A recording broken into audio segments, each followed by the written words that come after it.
Attend, O reader, our tale of wonder. Welcome back to Paper Cuts, everybody, where this week we're going to continue this delightful little journey into an Edisonade. If you don't know what an Edisonade is, it's basically a early science fiction tale.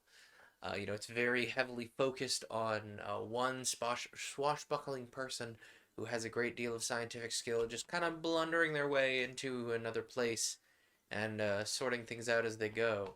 A great example, if you're looking for broader stuff in the public domain, is the Tom Swift series of stories, which is why we have the word taser. I think I mentioned that in the last episode as well, but it's Thomas A. Swift's electric rifle, and Thomas A. Swift is the main character of the Tom Swift series.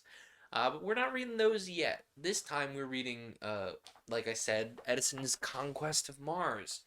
This is essentially an unauthorized sequel to War of the Worlds. Basically, the author took, and he did this twice, mind you. He took War of the Worlds and he kind of massaged the details a little bit so it was set in where it was airing, and then he aired it as a radio drama in both Boston and New York. And he took the script from the New York uh, airing and made it into a book. And then he wrote this sequel where Thomas Edison essentially opens up some of the alien tech and understands how it works, and then steals it and decides to go on a crusade against Mars. Yes, really, that Thomas Edison. You want to talk about wild, like, I don't suppose it was historic fiction at the time, but you want to talk about wild historic fiction premises looking back on this? Absolutely bonkers. I'm shocked someone hasn't picked up this idea and, like, rewritten it. It seems like prime steampunk fodder, for example. But, yeah, I think that's what we did last week in a nutshell. Um, what else? I had something else I was gonna talk about before we started here, and I just can't remember. Oh, for those of you watching visually, which by the way, for the podcast listener, this does get recorded live Friday nights on twitch.tv/Glacier Nestor. Check the show notes for the link. I promise it's been there the whole time. For the live watcher or for the video watcher, which by the way, these eventually do get posted to my YouTube channel under the same name. Um, for the live watcher, the person who can see the camera, there's a giant pile of fabric chunks here. Those will eventually become patches, and I will be posting all of the finished work that comes out of all these patches. There are 15 patches here. There should be 17. I need to finish 2 more before I start hemming them. But I will be posting all of the finished work for these patches. So if you want to check that out, definitely go check out the Discord about it. Um, what else have I been doing lately that I think you all need to know about? Oh, there is an entire wild situation going on off camera in regards to my job hunt right now, and I really wish I could tell you all the details, but I want it to settle before I go saying anything, and it does not seem to have settled completely. Oh, okay. I think that's all my ducks in a row. Oh, one more thing. We are playing the Wells drinking game, because this is based on an H.G. Wells story. So context for the Wells drinking game, if you hear any of the following words, take a drink. Tumult, zenith, for a space, terrible and peculiar. I want to stress here, if this is anything like a Wells book, you are going to want to make that drink water. It will not end well if you will not be drinking responsibly if you decide to drink alcoholically. If this is anything like an H.G. Wells book, so keep that in mind. Oh, hi Magnus. Hello. Everybody, welcome. our favorite occasional guest star, Mr. Magnus Cat. Oh, he was going over love him enough. Can you believe it? He's just a little kitty cat. He actually is one of several emotes available to the Twitch watcher, which I haven't been pushing this as much as I should, but I am technically Twitch affiliate. That happened at some point, some point around Christmas. So if you want to, buy in and get a Twitch sub, you can get such lovely emotes as the one that depicts Magnus there. Or we have a equally delightful library emote. If you want to kick in a little more cash, you can get this cat that looks like this mascot cat that looks like it's in horrifying agony. Or if you want to kick in the most money, you can get this very silly Photoshop abomination that I made for a Dungeons and Dragons themed video that makes me laugh every time I see it. So if you want to be able to just send an emote and have me resist the urge to start laughing when I see it in chat, you can pony up the most amount of money. I think it's something around $25. It is large enough that I don't consider doing it, but if you are a moneyed individual, I would heartily appreciate it. And in fact, I'm currently having been between contracts for Checks Watch 2 months now. I would really appreciate some subscriptions if you have them in you. They are not required, but they are greatly appreciated. Anyway, I digress. Let's dive into Chapter 6 of Edison's Conquest of Mars, shall we? A day or two after leaving the moon, we had another adventure with a wandering inhabitant of space, which brought us into the far greater peril than had our encounter with the meteor. The airships had been partitioned off so that a portion of the interior could be darkened to serve as a sleeping chamber, wherein, according to the regulations prescribed by the commander of the squadron, each member of the expedition in his turn passed 8 out of every 24 hours, sleeping if he could, if not meditating in a more or less dazed way upon the wondering things that he was seeing and doing, things far more incredible than the creations of a dream. One morning, if I call by name morning the time of my periodical emergence from the darkened chamber, glancing from one of the windows, I was startled to see in the black sky a brilliant comet. No periodical comet that I knew was at this time approaching the neighborhood of the sun, and no stranger of that kind had been detected from the observatories making its way sunward before we left the earth. Here, however, was unmistakably a comet rushing toward the sun, flinging out a great gleaming tail behind it, and so close to us that I wondered to see it remaining almost motionless in the sky. This phenomenon was soon explained to me, and the explanation was of a most disquieting character. The stranger had already been perceived, not only from the flagship, but from the other members of the squadron, and, as I now learned, efforts had been made to get out of the neighborhood, but for some reason the electrical apparatus did not work perfectly. Some mysterious, disturbing force was acting upon it, and so it had been found impossible to avoid an encounter with the comet, not an actual coming into contact with it, but falling into the sphere of its influences, at least. And in the wake of the comet, I was informed that for several hours the squadron had been dragged along. Squadron. Well, the captions understood that one. In fact, I was informed that for several hours the squadron had been dragging along in the wake of a comet, very much as boats are sometimes towed off by a wounded whale. Every effort had been made as to adjust the electric charge upon the ships that they could be repelled from the cometic mass, but owing apparently to eccentric charges continually going on in the eccentric changes rather.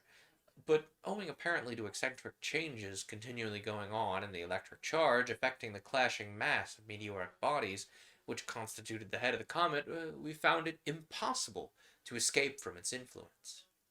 At one instant the ships would be repelled, and immediately afterward they'd be attracted again, and thus they were dragged hither and thither, but never able to break from the invisible leash which the comet had cast upon them. The latter was moving with enormous velocity toward the sun, and consequently we were being carried back again, away from the object of our expedition, with a fair prospect of being dissipated in blazing vapors, when the comet had dragged us, unwilling prisoners, into the immediate neighborhood of the solar furnace. Even the most cool-headed lost his self-control in this terrible emergency. Every kind of device that experience or the imagination Every kind of device that experience or the imagination could suggest was tried, but nothing would do. Still, on we rushed, with the electrified atoms composing the tail of the comet, sweeping to and fro over the members of the squadron as they shifted their position like the plume of smoke from a gigantic steamer drifting over the seabirds that follows in its course. Was this to end it all, then? Was this the fate that Providence had in store for us? Were the hopes of Earth thus to perish? Was the expedition to be wrecked and its fate to remain forever unknown to the planet from which it had set forth? And was our beloved globe, which seemed so fair to us when we last looked upon it nearby, and in whose defense we'd resolved to spend our last breath, to be helpless and at the mercy of its implacable foe in the sky? Oh, and then there's an illustration of two people looking out at the comet. That's delightful. The caption is the line we just read. The to end it all was this the fate that Providence had in store for us. At length, we gave ourselves up for lost. There seemed to be no possible way to free ourselves from the baleful grip of this terrible and unlooked-for enemy. As the comet approached the sun, its electric energy rapidly increased, and watching it with telescopes, for we could not withdraw our fascinated eyes from it, we could clearly behold the fearful things that went on in its nucleus. This consisted of an immense number of separate meteors of no great size individually, but which were in constant motion among one another, darting to and fro, clashing and smashing together, while fountains of blazing metallic particles and hot mineral vapors poured out in every direction. As I watched it, unable to withdraw my eyes, I saw imaginary forms revealing themselves amid the flaming meteors. They seemed like creatures in agony, tossing their arms, bewailing in their attitudes the awful fate that had overtaken them, and fairly chilling my blood with the pantomime of torture which they exhibited. I thought of an old superstition which I had often heard about the earth, and exclaimed, "Yes, this surely is a flying hell." As the electric activity of the comet increased, its continued changes of potential and polarity became more frequent, and the electrical ships darted about with even greater confusion than before. Occasionally, one of them, seized with a sudden impulse, would spring forward toward the nucleus of the comet with a sudden access of velocity that would fling every one of its crew from his feet, and all would lie sprawling on the floor of the car while it rushed, it seemed, to inevitable and instant destruction.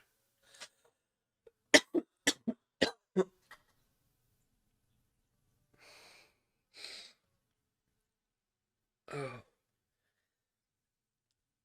apologies. That one snuck up on me. Give me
Okay. Sorry about that. I needed to make sure I wasn't going to cough anymore. Anyway, Then, either through the frantic efforts of the electricians struggling with the controller, or through another change in the polarity of the comet, the ship would be saved on the very brink of ruin, and stagger away out of their immediate danger.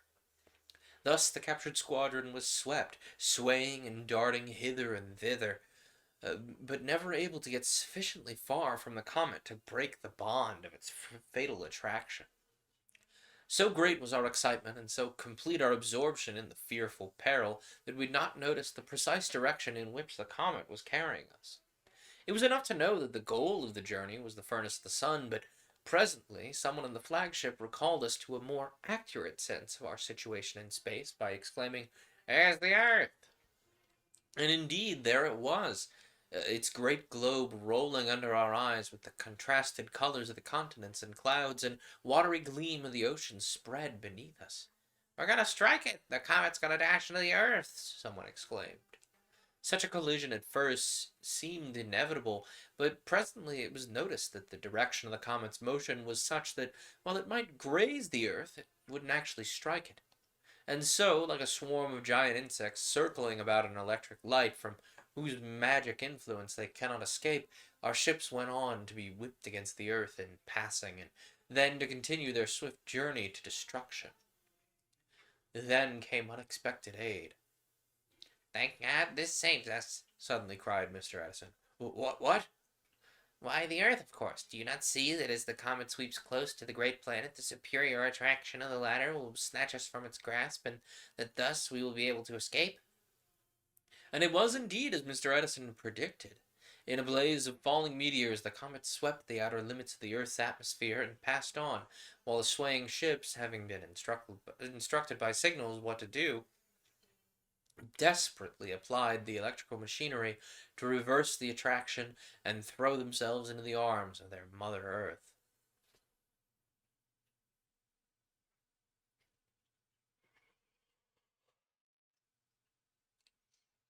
In another instant we were all free, settling down through the quiet atmosphere with the Atlantic Ocean sparkling in the morning sun far below. We looked at one another in amazement. So this was the end of our voyage. This was the completion of our warlike enterprise. We'd started out to conquer a world, and we'd come back ignominiously, dragged in the train of a comet. The Earth which we were going to defend and protect had herself turned protector, and, reaching out her strong arm, had snatched her foolish children from the destruction they had invited. It would be impossible to describe the chagrin of every member of the expedition. The electric ships rapidly assembled and hovered high in the air, while their commanders consulted about what should be done. A universal feeling of shame almost drove them to a decision to not land upon the surface of the planet, and if possible not to let its inhabitants know what had occurred. But it was too late for that. Looking carefully beneath us, we saw that fate had brought us back to our very starting point, and signals displayed in the neighborhood of New York indicated that we'd already been recognized. There was nothing for us then but to drop down and explain the situation. I shall not delay the narrative by undertaking to describe the astonishment and the disappointment of the inhabitants of the earth when, within a fortnight from our departure, they saw us back again, with no laurels of victory crowning our brows. At first, they had hoped we were returning in triumph, and we were overwhelmed with questions the moment we had dropped within speaking distance. "Have you whipped them?" "How many did you lose?" "Is there any more danger?" "Have you got one of them men from Mars?" But their rejoicings and their facetiousness were turned into wailing when the truth was imparted. We made a short story of it, for we had not the heart to go into details. We told of our unfortunate comrades whom we'd buried on the moon, and there was one gleam of satisfaction when we exhibited the wonderful crystals we'd collected in the crater of Aristarchus. Mr. Edison determined to stop only long enough to test the electrical machinery of the cars, which had been more or less seriously deranged during our wild chase after the comet, and then to start back straight for Mars, this time on a through trip. The astronomers who had been watching Mars since our departure with their telescopes reported that mysterious lights continued to be visible, but nothing indicating the starting of another expedition for the Earth had been seen. Within 24 hours we were ready for our second start. The moon was no longer in a position to help us on our The moon was now no longer in a position to help us on our way. It had moved out of the line between Mars and the Earth. High above us, in the center of the heavens, glowed the red planet which was the goal of our journey. The needed computations of velocity and direction of flight having been repeated, and the ships being all in readiness, we started direct for Mars. An enormous charge of electricity was imparted to each member of the squadron in order that as soon as we had reached the upper limits of the atmosphere, where the ships could move swiftly without danger of being consumed by the heat developed by the friction of their passage through the air, a very great initial velocity could be imparted. Once started off by this tremendous electrical kick, and with no atmosphere to resist our motion, we should be able to maintain the same velocity, barring incidental encounters, at least until we arrived near the surface of Mars. When we were free of the atmosphere and the ships were moving away from the Earth with the highest velocity which we were able to impart them, observations on the stars were made in order to determine our rate of speed. This was found to be 10 miles in a second, or 864,000 miles in a day, a very much greater speed than that with which we had traveled on starting to touch the moon. Supposing this velocity to remain uniform, and with no known resistance, might be reasonably expected to do so, we should arrive at Mars in a little less than 42 days, the distance of the planet from the Earth being at this time about 36 million miles. Nothing occurred for many days to interrupt our journey. We became accustomed to our strange surroundings, and many entertainments were provided to while away the time. The astronomers in the expedition found plenty of occupation in studying the aspects of the stars and the other heavenly bodies from their new point of view. At the expiration of about 35 days, we had drawn so near to Mars that with our telescopes, which, though small, were of immense power, that we could discern upon its surface features and details which no one had been able to glimpse from the Earth. At the surface of the world that we were, as the surface of this world that we were approaching as a tiger hunter draws near the jungle gradually unfolded itself to our inspection, there was hardly one of us willing to devote to sleep or idleness the prescribed 8 hours that had been fixed as the time during which each member of the expedition must remain in the darkened chamber. We were too eager to watch for every new revelation upon Mars, but something was in store that we had not expected. We were to meet the Martians before arriving at the world they dwelt in. Among the stars which shone in that quarter of the heavens where Mars appeared as the master orb, there was one lying directly in our path, which, to our astonishment, as we continued on, altered from the aspect of a star, underwent a gradual magnification, and soon presented itself in the form of a little planet. "It's an asteroid," said somebody. "Yes, evidently, but how does it come inside the orbit of Mars?" "Oh, there are several asteroids," said one of the astronomers, "which travel inside the orbit of Mars along a part of their course, and for aught we can tell, there may be many which have not yet caught sight of from the Earth, that are nearer to the Sun than Mars is." "This must be one of them." "Manifestly so." As we drew nearer, the mysterious little planet revealed itself as a perfectly formed globe not more than 5 miles in diameter. There's a wonderful illustration here of the ships slowly approaching this great asteroid. "What is that upon it?" asked Lord Kelvin, squinting intently at the little world through his glass. "As I live, it's moving." "A Martian appears, the first glimpse of the horrible inhabitants of the red planet." Yes, there are inhabitants upon it, but what giants!" "What monsters! Don't you see?" exclaimed an excited savant. "They're the Martians." The startling truth burst upon the minds of all. Here, upon this little planetoid, were several of the gigantic inhabitants of the world we were going to attack.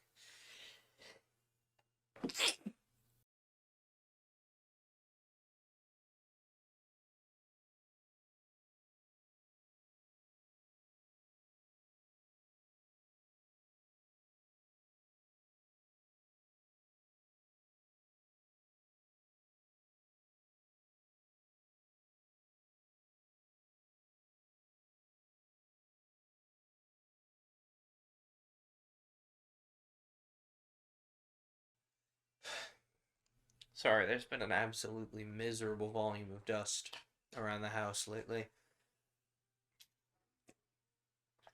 Ugh.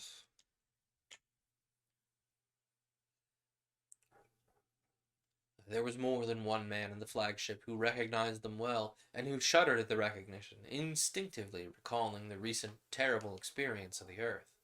Oh, there's an illustration of the Martian here. It is pretty terrible to hold, terrible to behold. Kind of got like an aspect of like kind of the little green men a little bit. It's got big old bug eyes and it's got a little human-sized nose. And it's got a little flap of a mouth and it's got like a huge bald forehead. There's little goggles perched up on his forehead and he's got like a big lump coming out the back of his neck that's covered by like a little cape. I can't tell if that's just like a hood bunched up or what. He's got these little spindly legs that just look like he goes when he's walking. You know what I mean? Definitely terrible to behold for sure. Was this an outpost of the warlike Mars? Around these monstrous enemies, we saw several of their engines of war. Some of these appeared to have been wrecked, but at least one, as far as we could see, was still in a proper condition. Some of these appeared to have been wrecked, but at least one, as far as we could see, was still in a proper condition for use. How had these creatures gotten here? Why, that is easy enough to account for, I said as a sudden recollection flashed to my mind. Don't you remember the report of the astronomers more than 6 months ago, the end of the conference in Washington, that something had seemed to indicate the departure of a new expedition from Mars? That they'd noticed that? We've heard nothing of the expedition since. We know it didn't reach the Earth. It must have fallen foul of this asteroid, or run upon this rock in the ocean of space, and wrecked here. We got him then, shouted our electric steersman, who had been a workman at Edison's laboratory, and unlimited confidence in his chief. The electrical ships were immediately instructed by signal to slow down, an operation that was easily effected through the electrical repulsion of the asteroid. The nearer we got, the more terrifying was the appearance of the gigantic creatures who were riding upon the little world before us like castaway sailors upon a block of ice. Like men, and yet not like men, combining the human and the beast in their appearance, it required a steady nerve to look at them. If we had not known their malignity and their power to work evil, it would have been different, but in our eyes, their moral character shone through their physical aspect, and thus rendered them more terrible than they would have otherwise been. When we first saw them, their appearance was most forlorn, and their attitudes indicated only despair and desperation, but as they caught sight of us, their malign power of intellect instantly penetrated the mystery, and they recognized us for what we were. The despair immediately gave place to reawakened malevolence. On the instant they were astir with such heart-chilling movements as those that characterize the venomous serpent preparing to strike. Not imagining that they'd be in a position to make serious resistance, we had been somewhat incautious in approaching. Suddenly, there was a quicker movement than usual among the Martians, a swift adjustment of that of one of their engines of war, which, as already noticed, seemed to be practically uninjured, and then there darted from it and alighted upon one of the foremost ships a dazzling lightning stroke a mile in length, at whose touch the metallic sides of the car curled and withered, and, licked for a moment by what seemed lambent flames, collapsed into a mere cinder. Another ship was destroyed, the death-dealing Martians striking a fearful blow at the Earth's warriors. And so, for an instant, not a word was spoken, so sudden and unexpected was that blow. We knew that every soul in the stricken car had perished. Back, back, was the signal, instantaneously flashed from the flagship, and reversing their polarities, the members of the squadron sprang away from the little planet as rapidly as the electrical impulse could drive them, but before we were out of reach, a second flaming tongue of death shot from the fearful engine, and another of our ships, with all its crew, was destroyed. Oh, and indeed, the illustration here does show the terrible power of these heat rays, just melting these ships to cinders and goo. This is definitely the last couple episodes we have done here, where we've been reading Edison's Conquest of Mars. I'd heartily suggest the vodcast on YouTube in particular, just because these are actually really like delightful illustrations. I think they're really fantastic. They look, you know, exactly like you would expect something of this era to look. And it's very like it's very pulpy. It's very like kind of blatantly a scan from a scan from a scan a little bit. But they are very fun, and I would suggest the visual version of things. It was certainly an inauspicious beginning for us. Two of our electrical ships, with their entire crews, had been wiped out of existence, and this appalling blow had been dealt by a few stranded and disabled enemies floating on an asteroid. What hope would there be for us when we came to encounter the millions of Mars itself on their own ground and prepared for war? However, it would not do to despond. We'd been incautious, and we should take good care not to commit the same fault again. The first thing to do was certainly avenge the deaths of our comrades. The question whether we might be able to meet these Martians and overcome them might as well be settled right here and now. They'd proved what they could do even they had proved what they could do even when disabled and at a disadvantage. Now it was our turn.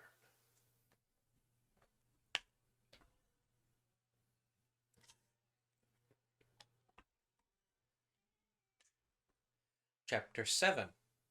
The squadron had been rapidly withdrawn to a very considerable distance from the asteroid. The range of the mysterious artillery employed by the Martians was unknown to us. We didn't even know the limit of the effective range of our own disintegrators. If it should prove that the Martians were able to deal their strokes at a distance greater than any we could reach, then they would of course have an insuperable advantage. On the other hand, if it should turn out that our range is greater than theirs, the advantage would be on our side. Or, perhaps, which was most probable, there might be practically no difference in the effective ranges of our engines. Anyway, we were going to find out how the case stood, and that without delay, as we readied the disintegrator. Everything being in readiness, the disintegrators all in working order, of course, and the men who were able to handle them, most of whom being experienced marksmen, chosen from among the officers of the regular army of the United States, and accustomed to the straight shooting and sure hits of the West, stood at their posts, the squadron again advancing. In order to distract the attention of the Martians, the electrical ships had been distributed over a wide space. Some dropped straight down toward the asteroid, others approached it by flank attack from this side and that. The flagship moved straight in toward the point where the first disaster occurred. Its intrepid commander felt that his post should be that of the greatest danger, and where the severest blows could be given and received. The approach of the ships was made with great caution. Watching the Martians with our telescopes, we could clearly see that they were disconcerted by the scattered order of our attack. Even if all their engines of war had been in proper condition for use, it would have been impossible for them to meet the simultaneous assault of so many enemies dropping down upon them from the sky, but they were made of fighting metal. As we knew from old experience, it was no question of surrender. They didn't know how to surrender. We didn't know how to demand the surrender. Besides the destruction of the two electrical ships with the 40 men, many of whom bore names widely known upon the earth, this had excited a kind of fury among the members of the squadron, which called for vengeance. Suddenly, a repetition of the quick movement by the Martians, which had been the forerunner of the former coup, was observed. Again, a blinding flash burst from their war engine, and instantaneously a shiver ran through the frame of the flagship. The air within quivered with strange pulsations, and seemed suddenly to have assumed the temperature of a blast furnace. We all gasped for breath. Our throats and lungs seemed scorched in the acts of breathing. Some fell unconscious upon the floor. The marksman, carrying the disintegrators ready for use, staggered, and one of them dropped his instrument. But we had not been destroyed like our comrades before us. In a moment the wave of heat passed. Those who had fallen recovered from their momentary stupor and staggered to their feet. The electrical steersman stood hesitating at his post. "Move on," said Mr. Edison sternly, his features set with determination and his eyes afire. "We're still beyond their effective range. Let us get closer in order to make sure we work when we strike." The ship moved on. One could hear the heartbeats of its inmates, the other members of the squadron thinking for the moment that the disaster had overtaken the flagship, had paused and seemed to be meditating flight. "Signal them to move on." The signal was given, and the circle of electrical ships closed in upon the asteroid. In the meantime, Mr. Edison was been donning his airtight suit. Before we could clearly comprehend his intention, he passed through the double trap door which gave access to the exterior of the car without permitting the loss of air, and was standing upon what served as the deck of the ship. In his hand he carried a disintegrator. With a quick motion, he sighted it. As quickly as possible, I sprang to his side. I was just in time to note the familiar blue gleam about the instrument, which indicated its terrific energies were at work. The whirring sound was absent, because here in open space there was no atmosphere, and so there was no sound. My eyes were fixed upon the Martian's engine, which had just been dealt a staggering, but not fatal, blow, and particularly I noticed a polished knob projecting from it, which seemed to have been the focus from which the destructive bolt emanated. A moment later the knob disappeared. The irresistible vibrations darted from the electrical disintegrator and had fallen upon it and instantly shattered it into atoms. "That fixes them," said Edison, turning to me with a smile. And indeed it did fix them. We had most effectually spiked their gun and deal no more death blows. The doings of the flagship had been closely watched throughout the squadron. The effect of its blow had been evident to all, and a moment later we saw, on some of the nearer ships, men dressed in their air suits, appearing upon the deck, swinging their arms and sending forth noiseless cheers into empty space. The stroke that we had dealt was taken by several of the electrical ships as a signal for a common assault, and we saw two of the Martians fall beside the ruin of their engine, their heads having been blown from their bodies. "Signal them to stop firing. We've got them down. We're not going to murder them without necessity. Besides, I want to capture some of them alive." The signal was given as he had ordered. The flagship then alone dropped slowly toward the place on the asteroid where the prostrate Martians were. As we got near them, a terrible scene unfolded itself to our eyes. There had been evidently not more than half a dozen monsters in the beginning. Two of these were stretched headless upon the ground. Three others had suffered horrible injuries where the invisible vibratory beams from the disintegrators had grazed them, and they could not long survive. Only one remained, apparently uninjured. We can see a bit of the terrible scene with the illustration here, the flagship descending upon this little asteroid and the Martians just absolutely routed. "Oh, wait, you're right! Terrible scene! You're right, Goriki. Time to drink. Everybody get some water."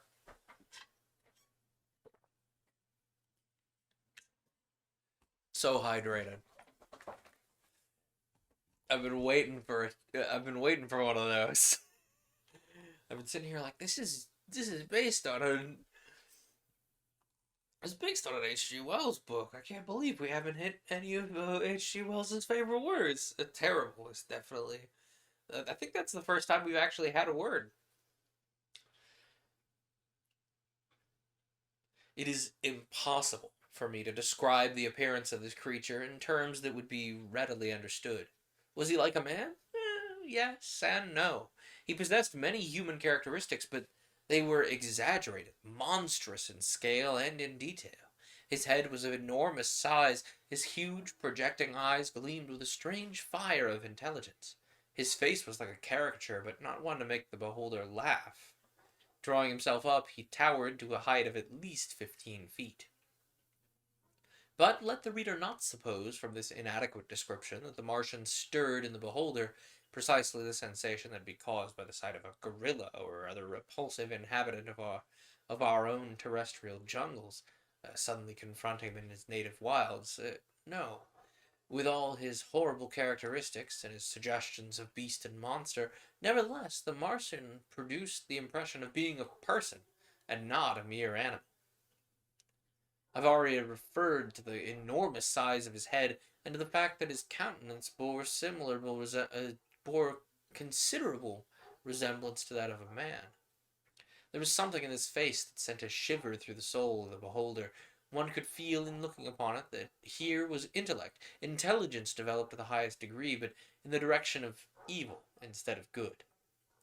The sensations of one who had stood face to face with Satan when he was driven from the battlements of heaven by the swords of his fellow archangels, and beheld him transformed from Lucifer, the son of morning, into the prince of night and hell, might not have been unlike that which we now experienced as we gazed upon those dreadful personages, who seemed to combine the intellectual powers of man, raised to their highest pitch, with some of the physical features of a beast and all the moral depravity of a fiend. The appearance of the Martian was indeed so threatening and repellent that we paused at a height of 50 feet above the ground, hesitating to approach nearer.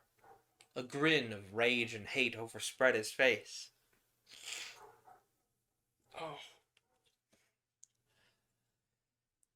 If he had been a man, I should say, he shook his fist at us.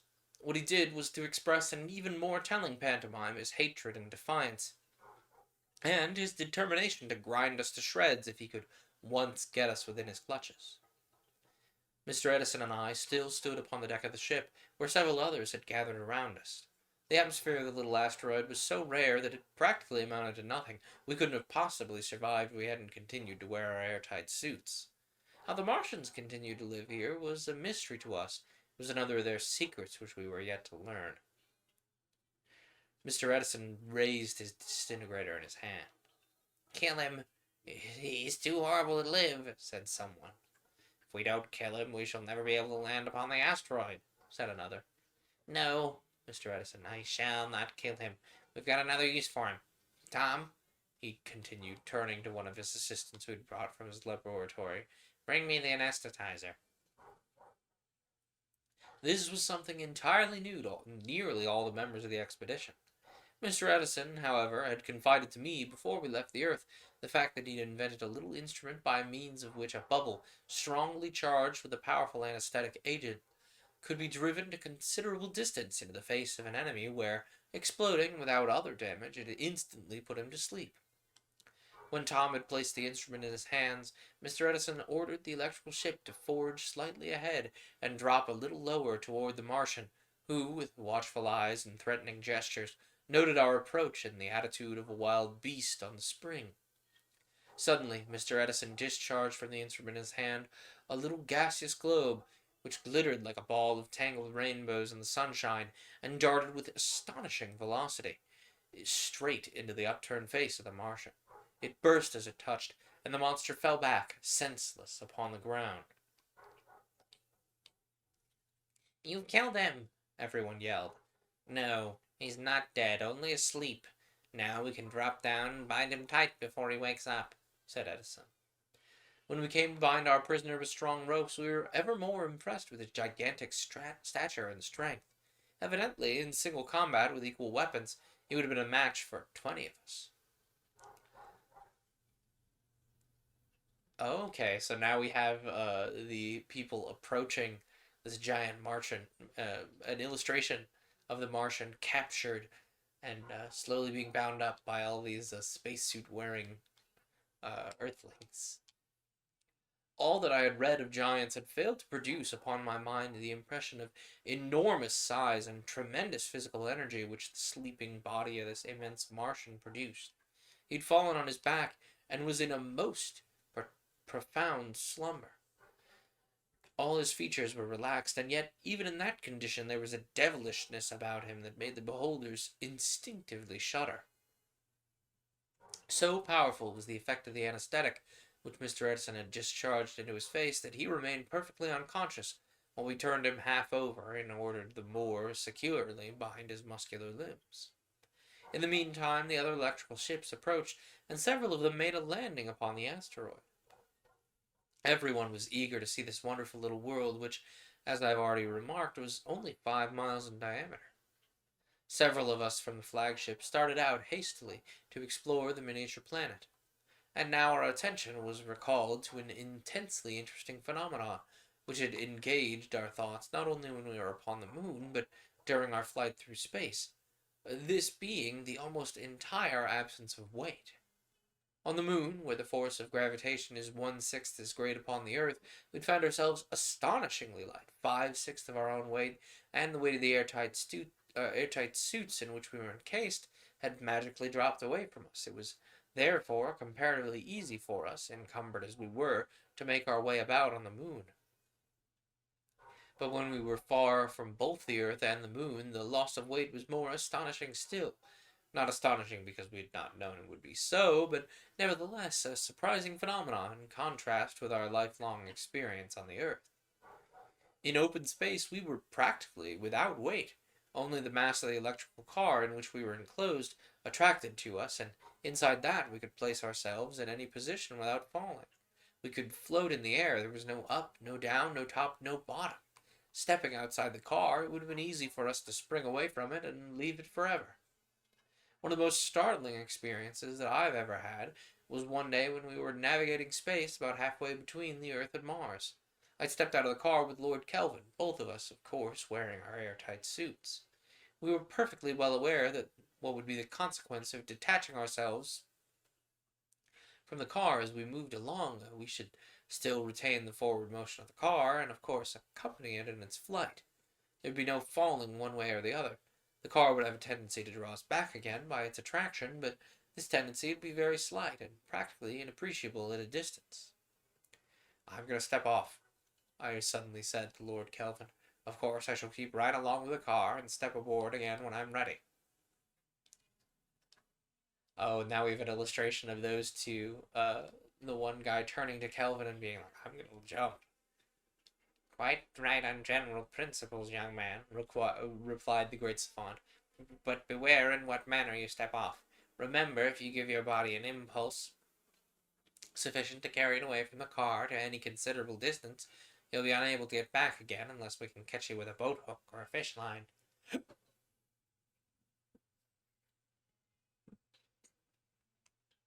Out there in empty space, you'll have nothing to kick against.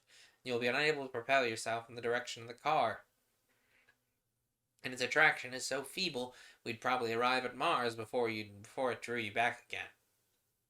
All this was, of course, perfectly self-evident, yet I believe that but for the warning word of Lord Kelvin, I should have been rash enough to step out into empty space with sufficient force to have separated myself hopelessly from the electrical ship. As it was, I took good care to retain a hold upon a projecting portion of the car. Occasionally cautiously releasing my grip, I experienced for a few minutes the delicious, indescribable pleasure of being a little planet swinging through space, with nothing to hold me up and nothing to interfere with my motion. Mr. Edison, happening to come upon the deck of the ship at this time, and seeing what we were about, at once said, "I must provide against this danger. If I do not, there's a chance we'll arrive at Mars with the ships half empty and the crews floating helplessly around us." Mr. Edison's way of guarding against the danger was by contriving a little apparatus modeled after that which was the governing force of the electrical ships themselves, and which, being enclosed in the airtight suits, enabled their wearers to manipulate the electrical charge upon them in such a way that they could make excursions from the cars into open space, like steam launches from a ship going and returning at their will. These little machines, being rapidly manufactured, for of course Edison had a miniature laboratory aboard, were distributed about the squadron, and henceforth we had the pleasure of paying and receiving visits among the various members of the fleet. But to return from this digression to our experience of the asteroid, the latter, being a body of some mass, was of course able to impart to us a measurable degree of weight. Being 5 miles in diameter, on the assumption that its mean density was the same as that of Earth, the weight of bodies on its surface should have borne the same ratio to their weight upon the Earth that the radius of the asteroid bore to the radius of the Earth. In other words, 1 to 1600.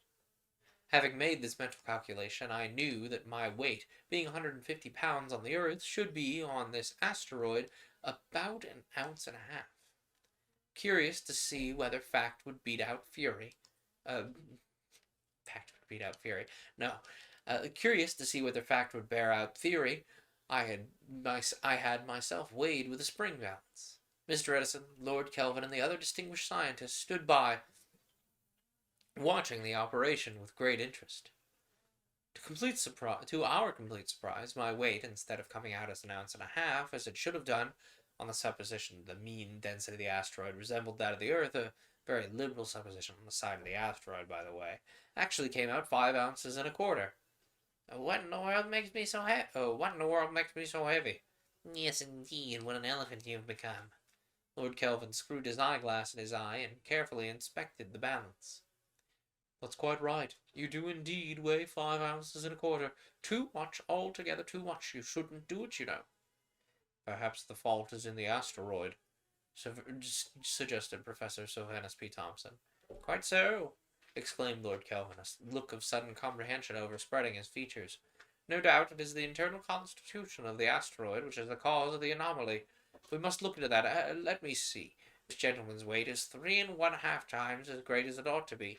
What element is there whose density exceeds the mean density of the Earth in about that proportion? Gold! Exclaimed one of the party. For a moment we were startled beyond expression. The truth had flashed upon us. This must be a golden planet, this little asteroid. If it were not composed internally of gold, it could never have made me weigh 3 times more.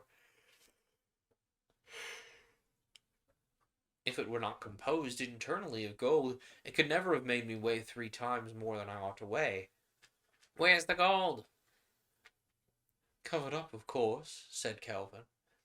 Buried in stardust, this asteroid could not have continued to travel for millions of years through regions of space strewn with meteoric particles without becoming covered with the inevitable dust and grime of such a journey. We must dig down, and then doubtless we shall find the metal. This hint was instantly acted upon. Something that would serve for a spade was seized by one of the men, and in a few minutes a hole had been dug in the comparatively light soil of the asteroid.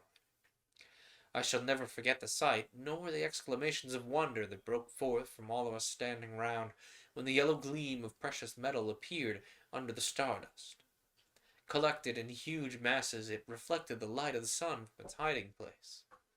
Evidently, the planet was not a solid ball of gold, formed like a bullet run in a mold, but it was composed of nuggets of various sizes, which must have come together here under the influence of their mutual gravitation, and formed a little metallic planet.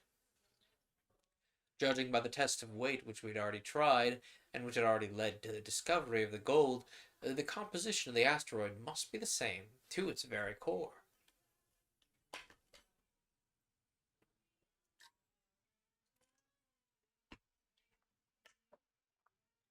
In an assemblage of famous scientific men such as this, the discovery, of course, immediately led to questions as to the origin of this incredible phenomenon. How did these masses of gold come together? How did it chance that with the exception of the thin crust of the asteroid, nearly all its substance was composed of the precious metal? One asserted that it was quite impossible there should be so much gold at so great a distance from the sun.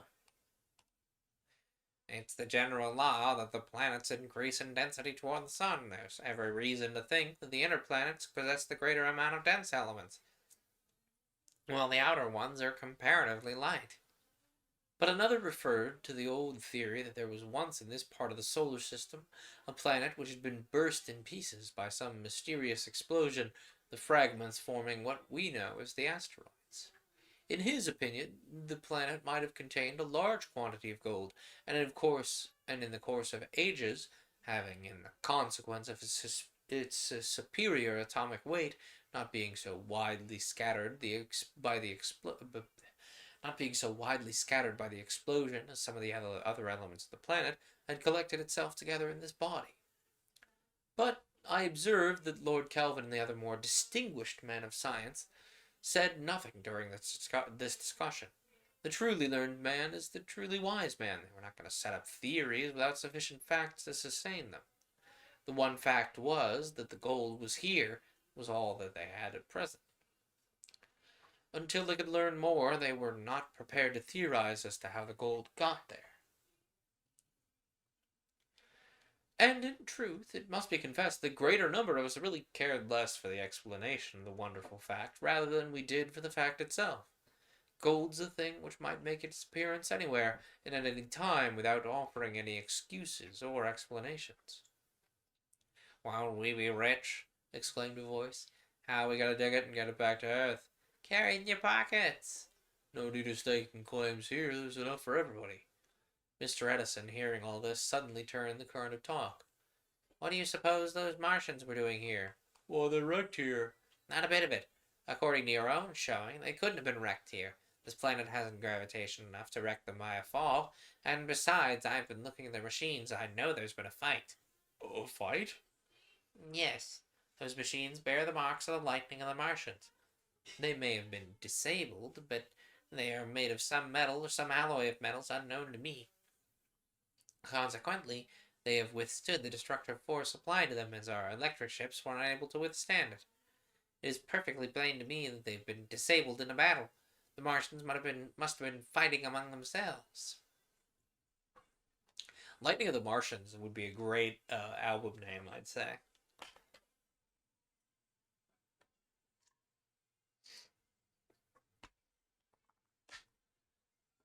About the gold!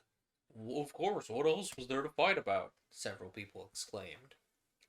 At this instant, one of our men came running from a considerable distance, waving his arms excitedly, but unable to give voice to his story in the inappreciable atmosphere of the asteroid till he had come up and made telephonic connection with us.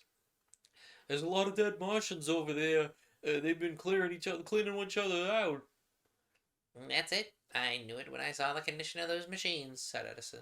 And this is not a wrecked expedition directed against the Earth? Not at all. This must be the great gold.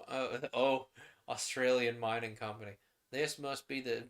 I'm not even going to try to do an Australian accent. Disregard. This must be the great gold mine of Mars, said the president of Australian Mining Company, opening both his eyes and his mouth as he spoke. Yes, evidently that's it. Here's where they come to get their wealth.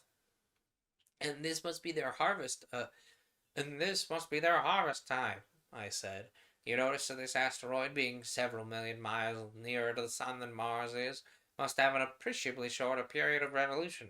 When it's in conjunction with Mars, or nearly so, as it is at present, the distance between the two is not very great, whereas when it's in the opposite part of its orbit,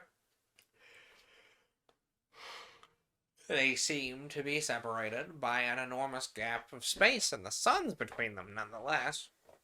Manifestly, in the latter case, it'd be perilous, if not entirely impossible, for the Martians to visit the golden asteroid, but when it's near Mars, as it is at present, and must be periodically for several years at a time, then's their opportunity. With their projectile cars sent forth and the aid of mysterious explosives they have, well, it's easy for them to, under such circumstances, to make visits to the asteroid. Having obtained all the gold they need, or all they can carry, a comparatively slight impulse given to their car, the direction of which is carefully calculated, will carry them back again to Mars. If that's so, we'd better look out for ourselves. We've gotten into a hornet's nest, somebody exclaimed. If this is the place where the Martians come to dig gold, and this is the height of their season, as you say, they're not likely to leave us here long undisturbed. These fellows must have been pirates they had to fight with. What's become of the regulars? Gone back to Mars for help, probably. They'll be here again pretty quick, I'm afraid. Considerable alarm was caused by this view of the case, and orders were sent to several of the electrical ships to cruise out to a safe distance in the direction of Mars and keep a sharp outlook for the approach of enemies. Meanwhile, our prisoner awoke. He turned his eyes upon those standing about him without any appearance of fear, but rather with a look of contempt, like that which Gulliver must have felt for the Lilliputians who had bound him under similar circumstances. As an aside, we should really read Treasure Island. I've been meaning to get to it for a long time. If you're interested, if you're curious about the selection process for books for paper cuts, I do a lot of it myself, but I do take suggestions in the Discord. So if you have a particular selection that you'd love to have me take a look at, do feel free to come join us there. There is a whole Paper Cuts channel in the Discord, expressly for discussing not only the book we're actively reading, but books we could be reading in the future.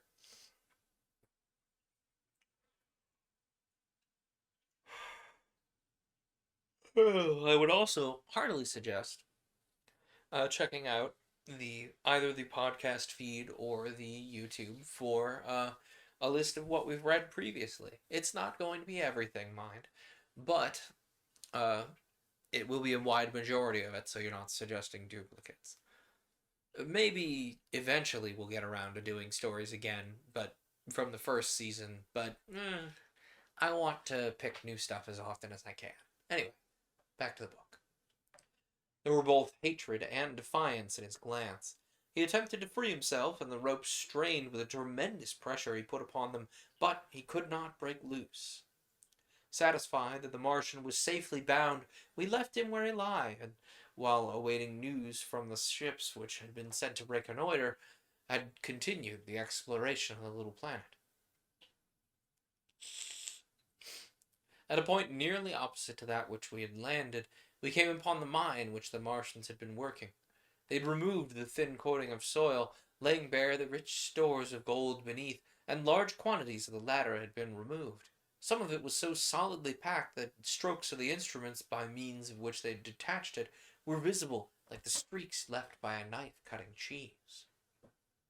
The more we saw of this golden planet, the greater became our astonishment. What the Martians had removed was a mere nothing in comparison to the entire bulk of the asteroid. Had the celestial mind been easier to reach, perhaps they would have removed more, or possibly their political economists perfectly understood the necessity of properly controlling the amount of precious metal in circulation. Very likely, we thought, the mining operations were under government control in Mars, and it might be that the majority of the people there knew nothing of this store of wealth floating in the firmament. This would account for the battle with the supposed pirates, who, no doubt, had organized a secret expedition to the asteroid and had been caught red-handed at the mine. There were many detached masses of gold scattered about, and some of the men, on picking them up, exclaimed with astonishment at their lack of weight, forgetting for the moment that the same law which caused their own bodies to weigh so little must necessarily affect everything else in like degree. A mass of gold that on the earth no man would have been able to lift, here could be tossed about like a hollow rubber ball. While we were examining the mine, one of the men left to guard the Martian came running to inform us that the latter evidently wished to make some communication. Mr. Edison and others hurried to the side of the prisoner. He still lay on his back, from which position he was not able to move, notwithstanding all his efforts, but by the motion of his eyes, aided by a pantomime with his fingers, he made us understand that there was something in a metallic box fastened at his side which he wished to reach. With some difficulty, we succeeded in opening the box, and in there appeared a number of bright red pellets, as large as an ordinary egg. When the Martian saw these in our hands, he gave us to understand, by the motion of his lips, that he wished to swallow one of them. A pellet was accordingly placed in his mouth, and he instantly and with great eagerness swallowed it.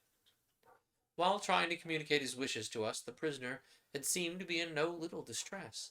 He exhibited spasmodic movements which led some of the bystanders to think that he was on the point of dying, but within a few seconds after he had swallowed the pellet, he appeared to be completely restored. All evidences of distress vanished, and a look of contentment came over his ugly face. It must be a powerful medicine. I wonder what it is, said one of the bystanders. I will explain to you my notion, said Professor Masson, the great French chemist. I think it was a pill of the air which he has taken. What do you mean by that? My meaning is that the Martian must have, for that he may live, the nitrogen and the oxygen. These he cannot obtain here, where there is no atmosphere, therefore he must get them in some other manner. This he had managed to do by combining in these pills the oxygen and the nitrogen in the proportions which make atmospheric air. Doubtless, upon Mars they are very great chemists. They have discovered how this may be done. When the Martian has swallowed his little pills, the nitrogen and oxygen are rendered to his blood as if he had breathed them, and so he can live with that air which has been distributed to him, with the aid of his stomach as in the place of his lungs. If Monsieur Masson's explanation was not correct, at any rate it seemed the only one that would fit the facts before us.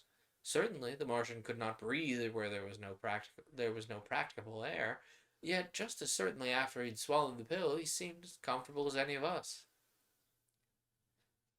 Suddenly, while we were gathered around the prisoner, and interested in this fresh evidence of the wonderful ingenuity of the Martians, and of their control over the processes of nature, one of the electrical ships that had been sent off in the direction of Mars was seen rapidly returning and displaying signals. It reported that the Martians were coming. Also, if my terrible French accent was just absolutely unpalatable to you, if you could not understand a single word I was saying, the book is going to be linked in the show notes. There's going to be a Project Gutenberg link for this particular book in the show notes. And once again, if you have the visual version of the show, you'll be able to read the book on screen with me. Anyway, let's dive into chapter 8, shall we? The alarm was spread instantly among those upon the planet and through the remainder of the fleet. One of the men from the returning electrical ship dropped down upon the asteroid and gave a more detailed account of what they'd seen. His ship had been the one which had gone the greatest distance in the direction of Mars. While cruising there with all eyes intent, they'd suddenly perceived a glittering object moving from the direction of the ruddy planet and manifestly approaching them.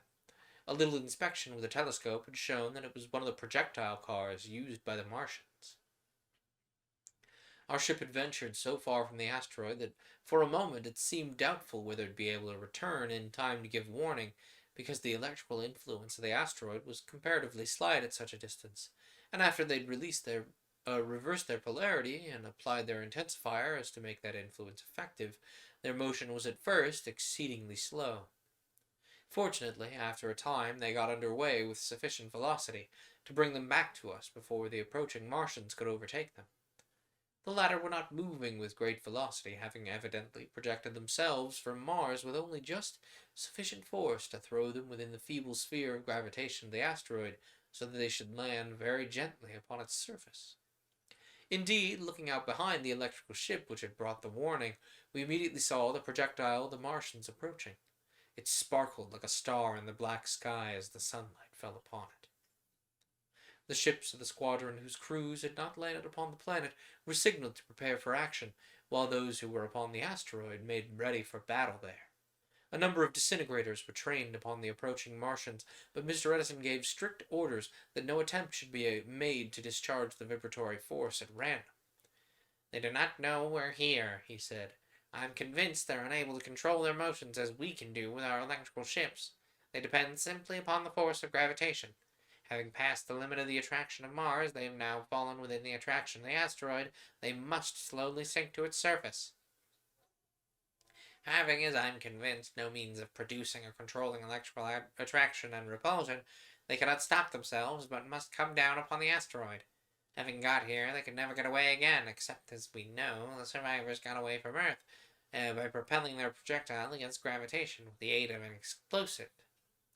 Therefore, to a certain extent, they will be at our mercy. Let us allow them to quietly land upon the planet, and then, I think, if it becomes necessary, we can master them." Notwithstanding Mr. Edison's reassuring words and manner, the company upon the asteroid experienced dreadful suspense, while the projectile, which seemed very formidable as it drew near, sank with a slow and graceful motion toward the surface of the ground. Evidently, it was about to land very near the spot where we stood awaiting it.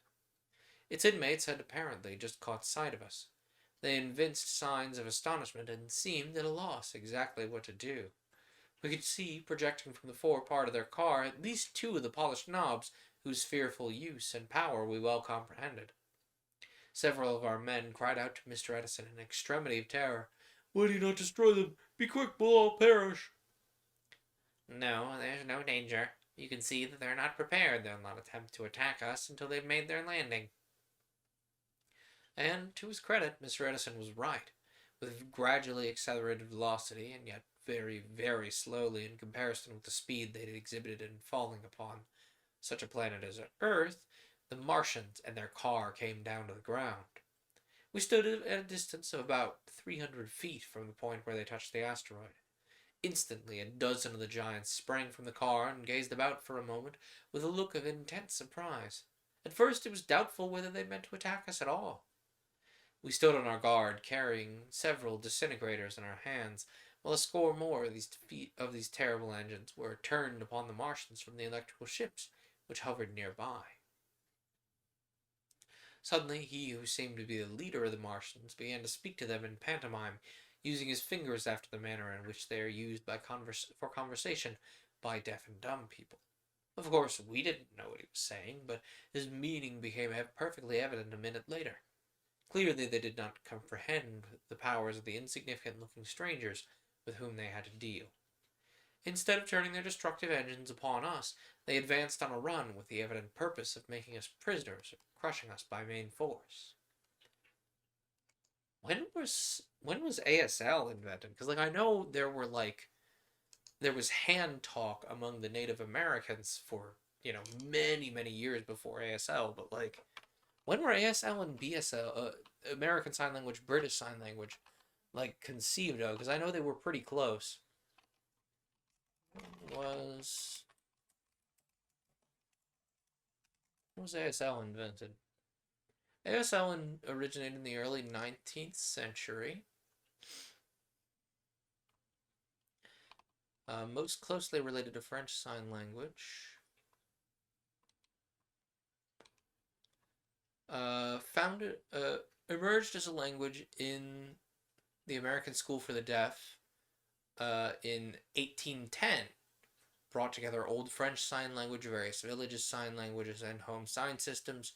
ASL was created in that situation by language contact. So essentially, ASL was essentially a pigeon of 4 or 5 other existing sign languages. That makes a lot of sense to me, considering uh if you think about it, ASL is just very it follows after English in that fashion, I'd say.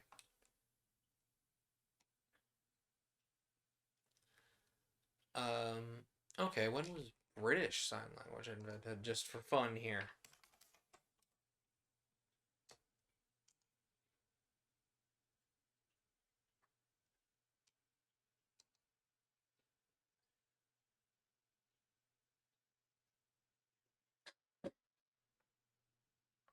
Okay. Origin, creation of the deaf community in the UK. Uh, Records show the existence of a sign language within deaf communities in England as far back as the 15th century, 1450, from a history of a monastery contained descriptions of signs, some of which are still in use.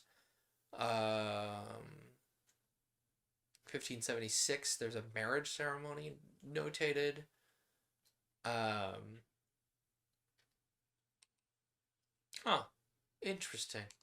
Well, that's history reading I can do in the intermission, as it were. That's genuinely really interesting. I've been meaning to pick up some basic ASL at some point. We'll see if I ever get around to it. Anyway, of course, main force, that's where we were. The soft whir of the disintegrator in the hands of Mr. Edison standing near me came to my ears through the telephonic wire. He quickly swept the concentrating mirror a little up and down, and instantly the foremost Martian vanished. Part of some metallic dress he wore fell upon the ground where he stood, his vibratory rate not having been included in the range imparted to the disintegrator. His fellows paused for a moment, amazed, stared about as if looking for their leader, then hurried back to their projectile and disappeared within it. Here's an illustration of some Martians getting disintegrator raid by Edison. Now we've got business on our hands. Look out for yourselves, said Mr. Edison. As he spoke, I saw the death-dealing knob of the war engine contained in the car of the Martians moving around toward us. In another instant it would have launched its destroying bolt, but before that could occur, it had been dissipated into space by a vibratory stream from a disintegrator. But we were not to get the victory quite so easily. There was another of the war engines in the car, and before we could concentrate our fire upon it, its awful flash shot forth, and a dozen of our comrades perished before our eyes. "Quick, quick!" shouted Mr. Edison to one of his electrical experts standing near. "There's something the matter with the disintegrator. This disintegrator. I cannot make it work. Aim at the knob. Don't miss." But the aim was not well taken. The vibratory force fell upon a portion of the car at a considerable distance from the knob, making a great breach, but leaving the engine uninjured. A section of the side of the car had been destroyed, and the vibratory energy had spread no further. To have attempted to sweep the car from end to end would have been futile, because the period of action of the disintegrators during each discharge did not exceed 1 second, and distributing the energy over so great a space would have seriously weakened its power to shatter apart the atoms of the resisting substance. The disintegrators were like firearms, in that after each discharge they must be readjusted before they could be used again. Through the breach we saw the Martians inside making desperate efforts to train their engine upon us, for after their first disastrous stroke we'd rapidly shifted our position. Swiftly the polished knob, which gleamed like an evil eye, moved round to sweep us. Instinctively, though incautiously, we'd collected in a group. A single discharge would sweep us all into eternity. "Would no one fire upon them?" exclaimed Mr. Edison, struggling with the disintegrator in his hands, which still refused to work. At this fearful moment I glanced around upon our company, and was astonished at the spectacle. In the presence of danger, many of them had lost all self-command. A half-dozen had dropped their disintegrators upon the ground. Others stood as if frozen fast in their tracks. The expert electrician, whose poor aim had had such disastrous results, held in his hand an instrument which was in perfect condition, yet with mouth agape he stood trembling like a captured bird.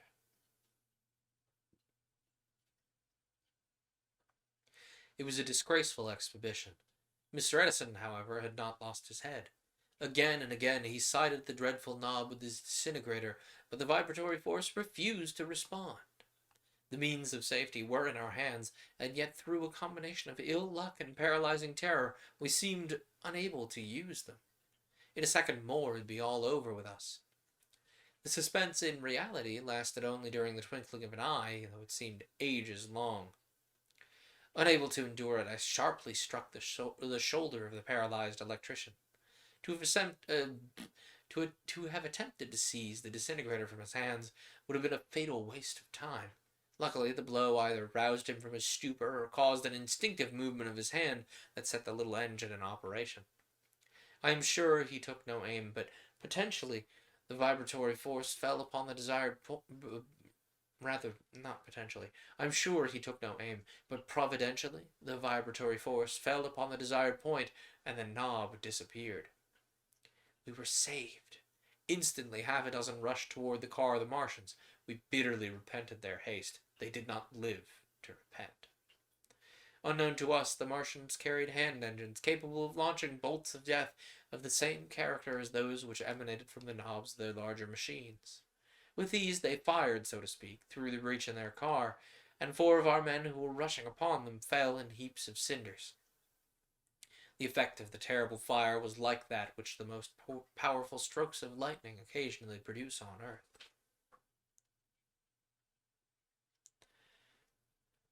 The destruction of the threatening knob had instantaneously relieved the pressure upon the terror-stricken nerves of our company. They had all regained their composure and self-command, but this new and unexpected disaster, following so close upon the fear which had recently overpowered them, produced a second panic, the effect of which was not to stiffen them in their tracks as before, but to send them scurrying in every direction, in search of hiding places. And now a most curious effect of the smallness of the planet we were on began to play a conspicuous part in our adventures. Standing on a globe only 5 miles in diameter was like being on the summit of a mountain, whose sides sloped rapidly off in every direction, disappearing in the black sky on all sides, as if it were some stupendous peak rising out of an unfathomable abyss. In consequence of the quick rounding off the sides of the globe, the line of the horizon was close at hand, and by running a distance of less than 250 yards, the fugitive disappeared down the sides of the asteroid and behind the horizon, even from the elevation of about 15 feet from which the Martians were able to watch them. From our sight they disappeared much sooner. The slight attraction of the planet and their consequent almost entire lack of weight enabled the men to run with immense speed. The result, as I subsequently learned, was that after they disappeared from our view, they quitted the planet entirely, the force being sufficient to partially free them from its gravitation, so that they sailed out into space, whirling helplessly over end over end, until the elliptical orbits in which they traveled eventually brought them back again to the planet on the side nearly opposite to that which from they departed. But several of us, with Mr. Edison, stood fast, watching for an opportunity to get the Martians within the range of our disintegrators. Luckily, we were enabled, by shifting our position a little to the left, to get out of the line of sight of our enemies concealed within the car. If we cannot catch sight of them, we'll have to riddle the car on the chance of hitting them. "Be like firing into a bush to kill a hidden bear," said one of the party. But help came from a quarter which was unexpected to us, although it should not have been so. Several of the electric ships had been hovering above us during the fight, their commanders being apparently uncertain how to act, fearful, perhaps, of injuring us in the attempt to smite our enemy. But now the situation apparently lightened for them.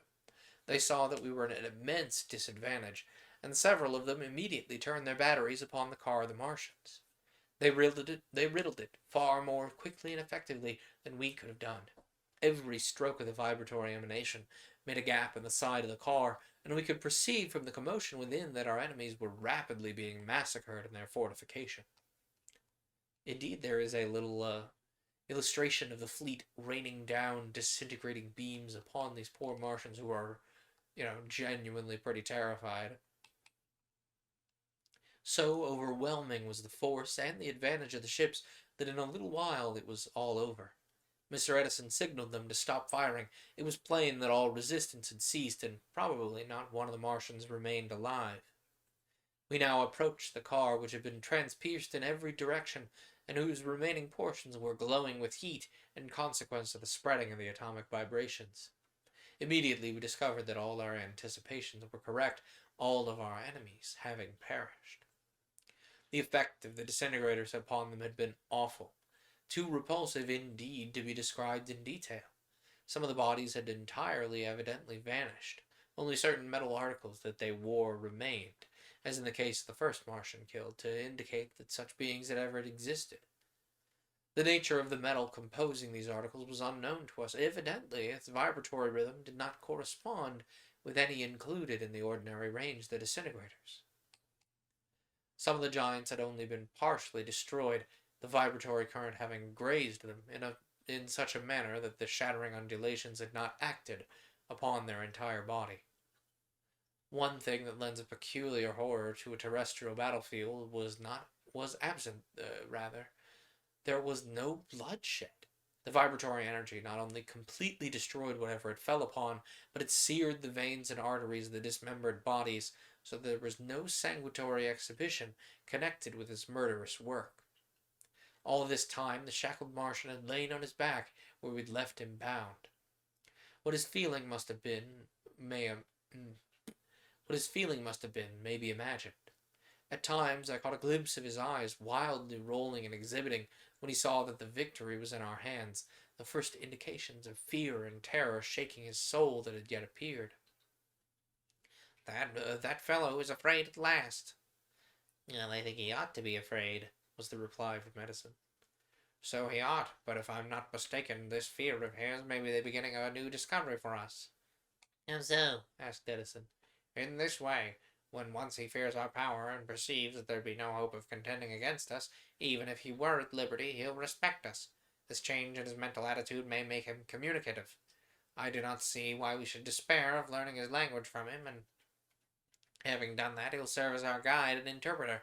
He'll be of incalculable advantage to us when we've arrived at Mars. Capital, said Edison. We must concentrate the linguistic genius of our company upon that problem at once. In the meantime, some of the skulkers whose flight I have referred to began to return, chapfallen, but rejoicing in the disappearance of the danger. Several of them, I'm ashamed to say, had been army officers. Yet possibly some excuse could be made for the terror by which they'd been overcome. No man has a right to hold his fellow beings to account for the line of conduct they may pursue under circumstances which are not only entirely unexampled in their experience, but almost beyond the power of the imagination to picture. Paralyzing terror had evidently seized them with the sudden comprehension of the unprecedented singularity of their situation. millions of miles away from the Earth, confronted on an asteroid by these diabolical monsters from a maleficent planet who were on the point of destroying them with a strange torment of death, well, perhaps it was really more than human nature, deprived of the support of human surroundings, could have been expected to bear. Those who, it already described, had run with so great a speed that they were projected, all unwilling, into space, rising in great elliptical orbits from the surface of the planet, describing great curves in what might be denominated as the sky, and then coming back again to the little globe on the other side, were so filled with the wonder of their remarkable adventure that they'd almost forgotten the terror which had inspired it. There was nothing surprising in what had occurred to them the moment one considered the laws of gravitation on the asteroid, but their stories aroused an intense interest among all who had listened to them.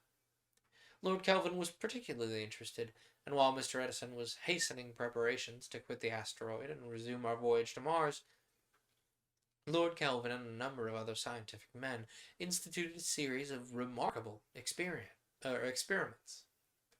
It was one of the most laughable things imaginable to see Lord Kelvin, dressed in his airtight suit, making tremendous jumps into empty space. It reminded me forcibly of what Lord Kelvin, then plain William Thomson, and Professor Blackburn had done when spending a summer vacation at the seaside while they were undergraduates of Cambridge University. They'd spent all their time, to the surprise of the onlookers, in spinning rounded stones on the beach, their object being to obtain a practical solution of the mathematical problem of precession. Now we have a fantastic illustration of Lord Kelvin just leaping, just yeeting himself up into the air. Very good. Immediately, Lord Kelvin was imitated by a dozen others. With what seemed very slight effort, they projected themselves straight upward, rising to a height of 400 feet or more, then slowly settling back again to the surface of the asteroid. The time of the rise and fall combined was between 3 and 4 minutes. On this little planet, the acceleration of gravity, or the velocity acquired by a falling body in 1 second, was only 4/5 of an inch. A body required an entire minute to fall a distance of only 120 feet. Consequently, it was more like gradually settling than falling. The figures of these men of science, rising and sinking in this manner, appeared like so many gigantic marionettes bobbing up and down in a pneumatic bottle. "Let us try that," said Mr. Edison, very much interested in the experiments. Both of us jumped together. At first with great swiftness, but gradually losing speed, we rose to an immense height straight from the ground. When we'd reached the utmost limit of our flight, we seemed to come to rest for a moment, then began slowly, but with accelerated velocity, to sink back again to the planet. It was not only a peculiar but a delicious sensation, and but for strict orders which were issued that the electrical ship should be immediately prepared for departure, our entire company might have remained for an indefinite period, enjoying this new sort of athletic exercise in a world where gravitation had become so humble it could be trifled with. While the final preparations for departure were being made, Lord Kelvin instituted other experiments that were no less unique in their results. The experience of those who had taken unpremeditated flights in elliptical orbits when they had run from the vicinity of the Martians suggested the throwing of solid objects in various directions from the surface of the planet, in order to determine the distance they'd go and the curves they would describe in returning. For these experiments there was nothing more convenient or abundant than the chunks of gold from the Martian's mine. These, accordingly, were hurled in various directions and with every degree of velocity. A little calculation had shown that an initial velocity of 30 feet per second imparted to one of these hunks, moving at right angles to the radius of the asteroid, would, if the resistance of an almost inappreciable atmosphere were neglected, suffice to turn the piece of gold into a little satellite that would describe an orbit around the asteroid and continue to do so forever, or at least until the slight atmospheric resistance would eventually bring it down to the surface.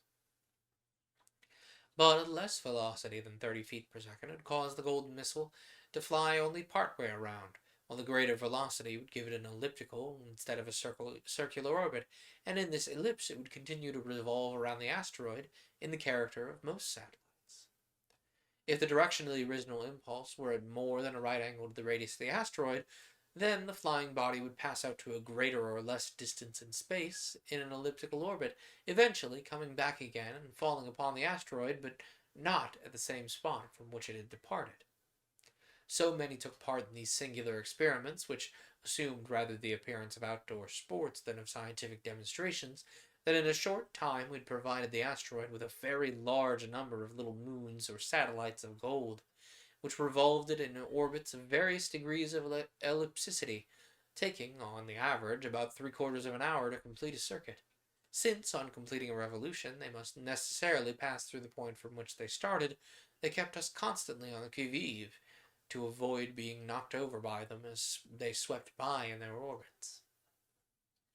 Finally, the signal was given for all to embark, and with great regret the savants quitted their scientific games and prepared to return to the electric ships. Just on the moment of departure, the fact was announced by one who had been making a little calculation on a bit of paper that the velocity with which a body must be thrown in order to escape forever the attraction of the asteroid, and to pass on to an infinite distance in any direction, was only about 42 feet in a second. Manifestly, it'd be quite easy to impart such a speed as to that to the chunk of gold that we held in our hands.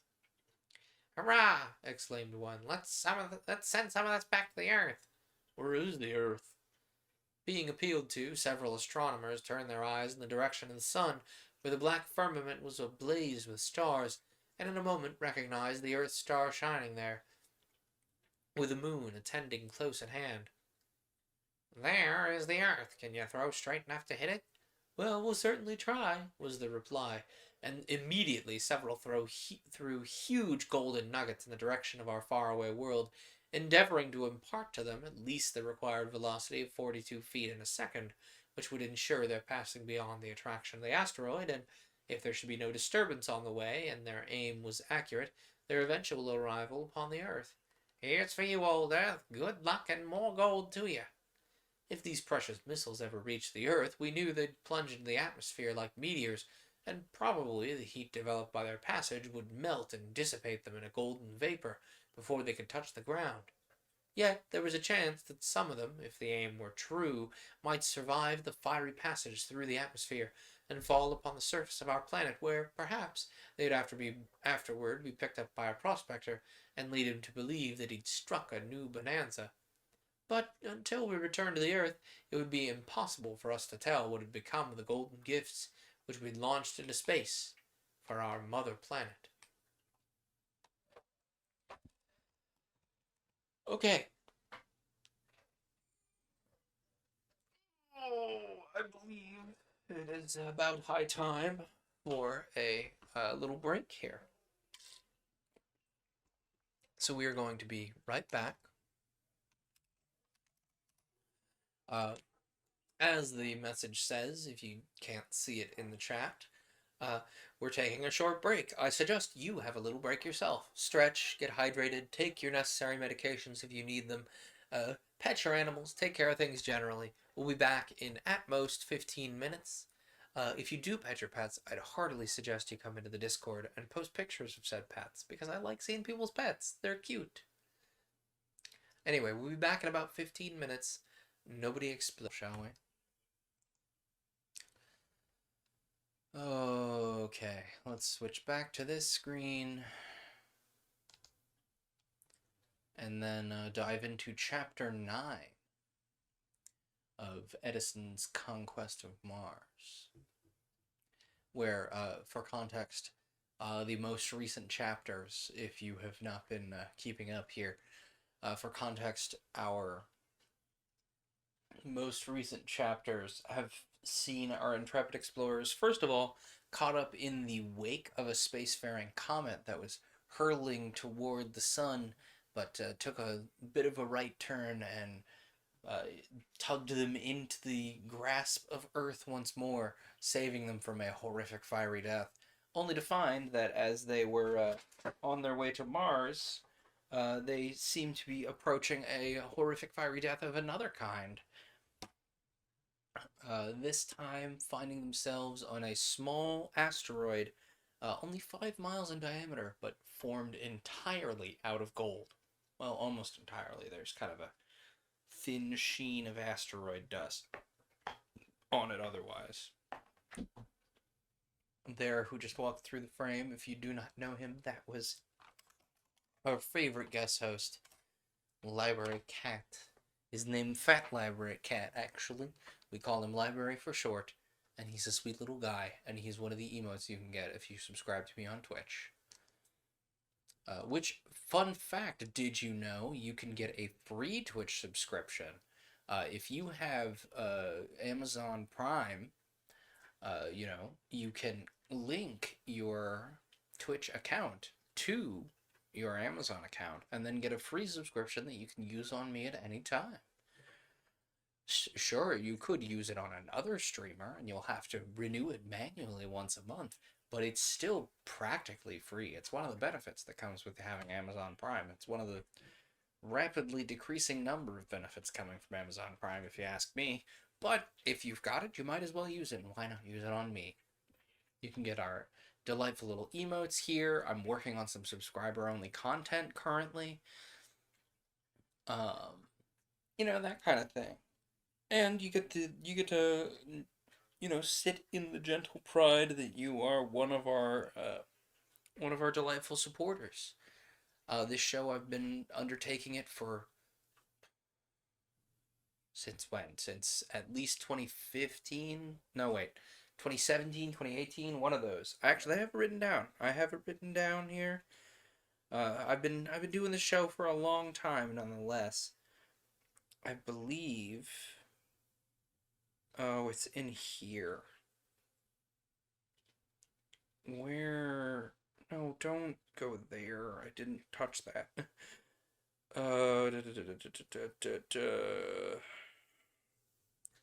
Somewhere here, Raz has done the delightful thing of 6 years ago in 2023. So I'm coming up on 7 years, 7 years total of paper cuts, this September. So, I've been doing this show for 7 years, with nothing but the joy in my heart and a bunch of public domain books up until very recently. So I am not normally one to ask for donations or aid, but I'm in a position where I might need a little bit of that, so that would be much appreciated if you can spare it. Yeah, I don't know. We've even despite the shift to the occasional author-supported book, it's still. I could still reasonably describe this as charitable work to a job. You know what I mean? But I digress. If you like it here, you're under no obligation to pay anything. The show will be free and ideally free of ads as long as I can manage. But if you would like to kick a little money in, throw a little money into the hat as we pass it around, as it were, I would not complain. Also, while I'm off topic promoting things, that little bug above my head, Codex, that is actually the Twitch team I'm on, which you should be able to see below me. And if you are not on Twitch, go check out their Discord. It's a whole group of reading streamers who, they're all great people. They all read various things, spreading pretty wildly around the genre spectrum.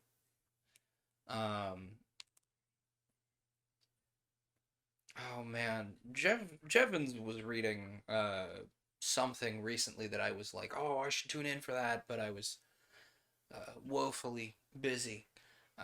Maybe I should see if Jev has a VOD channel somewhere. But I digress. The Codex are great people. We should really start working on group projects again. I know that's kind of a lot to ask of a group this big, but I think it'd be fun. I have a couple of solo tabletop RPGs that'd be really fun to have a few people run and then kind of submit our little short stories and see what people think of them. You know, not even a contest, just kind of like a look at this. We did these things, and like now as a group, we're looking at them. You know, I don't know how many people are particularly inclined to writing in the codex, but I think we've considered writing workshops before for sure as a group. So I would certainly not complain if we did that. Anyway, chapter 9. All aboard was the signal, or rather, all aboard was the signal, and the squadron, having assembled under the lead of the flagship, we started again for Mars. This time, as it proved, there was to be no further interruption, and when next we paused, it would be in the presence of the world inhabited by our enemies, and facing their frowning batteries. We did not find it so easy to start from the asteroid as it had been to start from the Earth. That is to say, we couldn't so readily generate a high velocity. In consequence of the comparatively small size of the asteroid, its electric influence was very much less that of the Earth. Notwithstanding the appliances which we possessed for intensifying the electrical effect, it was not possible to produce a sufficient repulsion to start us off for Mars with anything like the impulse which we had received from the Earth on our original departure. The utmost velocity that we could generate did not exceed 3 miles in a second, and to get this required our utmost efforts. In fact, it had not seemed possible that we should attain ever so great a speed as that. It was far more than we could have expected, and even when Mr. Edison was surprised, uh, as well as greatly gratified, while he found that we were moving with the velocity that was named. We were still about 6 million miles from Mars, so that traveling 3 miles in a second, we should still require the neighborhood of 23 days to reach the immediate orbit of the planet. Meanwhile, we had plenty of occupation to make the time pass quickly. Our prisoner was transported along with us, and we now began our attempts to ascertain what his language was, and, if possible, to master it ourselves. Before quitting the asteroid, we found that it was necessary for him to swallow one of his air pills, as Professor Masson called them, at least 3 times in the course of every 24 hours. One of us supplied him regularly, and I thought I could detect evidences of a certain degree of gratitude in his expression. This was certainly encouraging. It gave us additional promise of the possibility of being able to communicate with him in some more effective way than by mere signs. But once inside the car, where we had a supply of air kept at the ordinary pressure experienced on the Earth, he could breathe like the rest of us. The best linguists in the expedition, as Mr. Edison had suggested, were now assembled in the flagship where the prisoner was, and they set to work to devise some means of ascertaining the manner in which he was accustomed to express his thoughts. We had not heard him speak because until we carried him into our car, there was no atmosphere capable of conveying any sounds that he might attempt to utter. It seemed a fair assumption that the structure of the Martians would be It seemed a fair assumption that the language of the Martians would be scientific in its structure.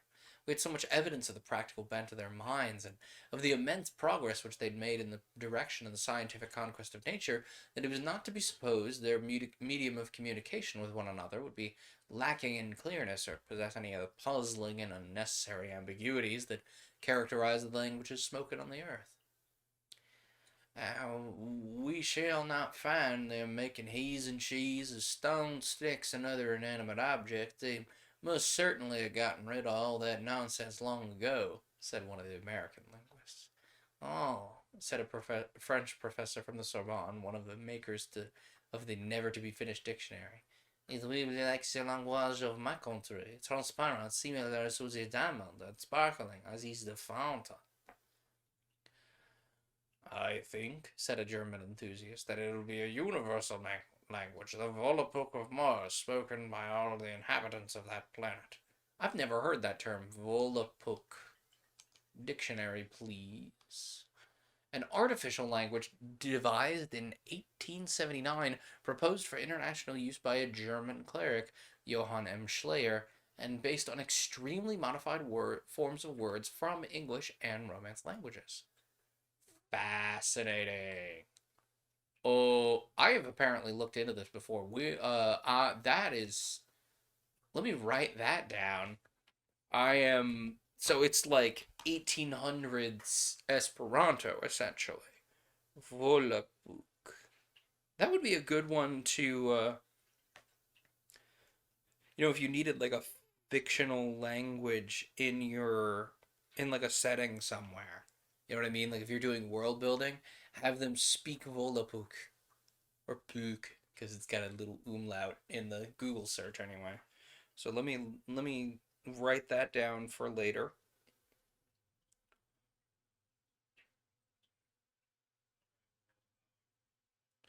Just so I don't forget it. Interesting.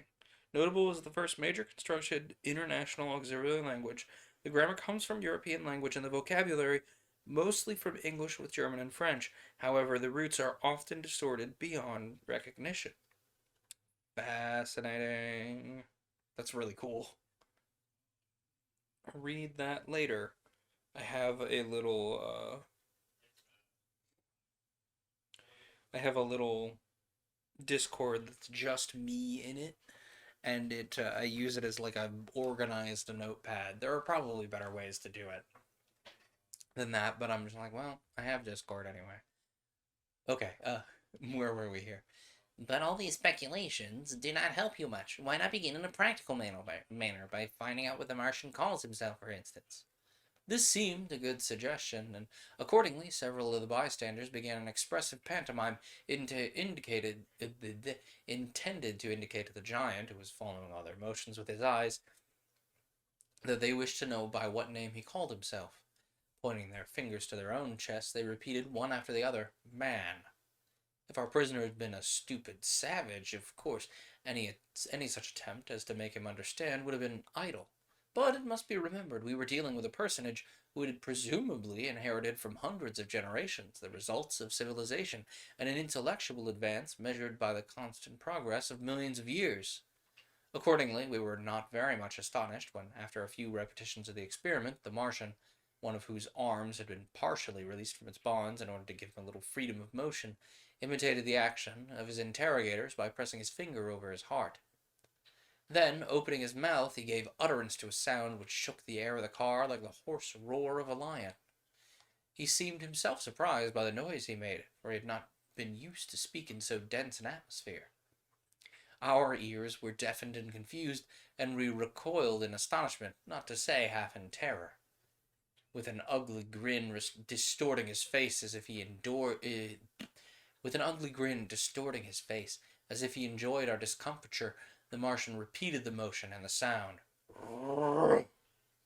It was not articulate to our ears, and not to be represented by any combination of letters. "Faith!" this exclaimed a Dublin University professor.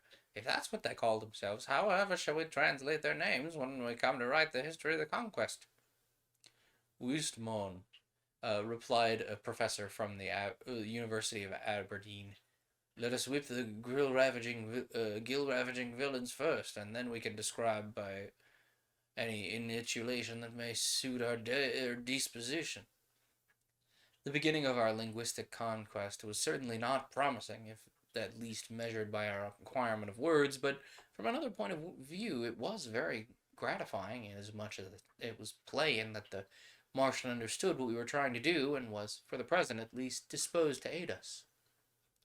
These efforts to learn the language of Mars were renewed and repeated every few hours, all the experience, learning, and genius of the squadron being concentrated upon the work, and the result was that in the course of a few days we actually had succeeded in learning a dozen or more of the Martian's words, and were able to make him understand us when we pronounced them, as well to understand him when our ears had become accustomed to the growling of our voice. Finally, one day, the prisoner, who seemed to be in an unusually cheerful frame of mind, indicated that he carried in his chest some object which he wished us to see. With our assistance, he pulled out a book. Actually, it was a book, not very unlike the books which we have upon the earth, but printed, of course, in characters that were entirely strange and unknown to us.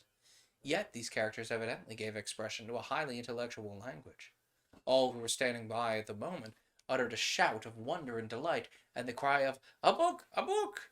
ran around the circle, and the good news was even promptly communicated to some of the other neighboring ships of the squadron. Several other learned men were summoned in haste from them to examine our new treasure. Oh, and now we have an illustration of the Martian here, still bound at the feet, but their hands have been freed, and they have a little book in their hand.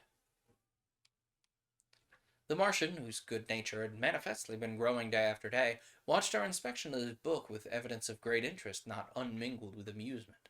Finally, he beckoned the holder of the book to his side, and placing his broad finger upon one of the huge letters, if letters they were, for they more neatly resembled the characters employed by a Chinese printer, he uttered a sound which we, of course, took to be a word, but which was different from any we had yet heard. Then he pointed to one. After another of us. Then he pointed to one after another of us standing around. "Ah," explained everybody, the truth being apparent. "That's the word by which the Martians designate us. They have a name, then, for the inhabitants of the earth." "Or rather, it's the name for the earth itself." But this could not, of course, be at once determined. Anyhow, the word, whatever its precise meaning might be, had now been added to our vocabulary, although as yet our organs of speech had proved unable to reproduce it in a recognizable form. This promising and unexpected discovery of the Martian's book lent added enthusiasm to those who were engaged in the work of trying to master the language of our prisoner, and the progress that they made in the course of the next few days was truly astonishing. If the prisoner had been unwilling to aid them, of course it would have been impossible to proceed, but fortunately for us he seemed more and more to enter into the spirit of the undertaking, and actually tried to enjoy it himself.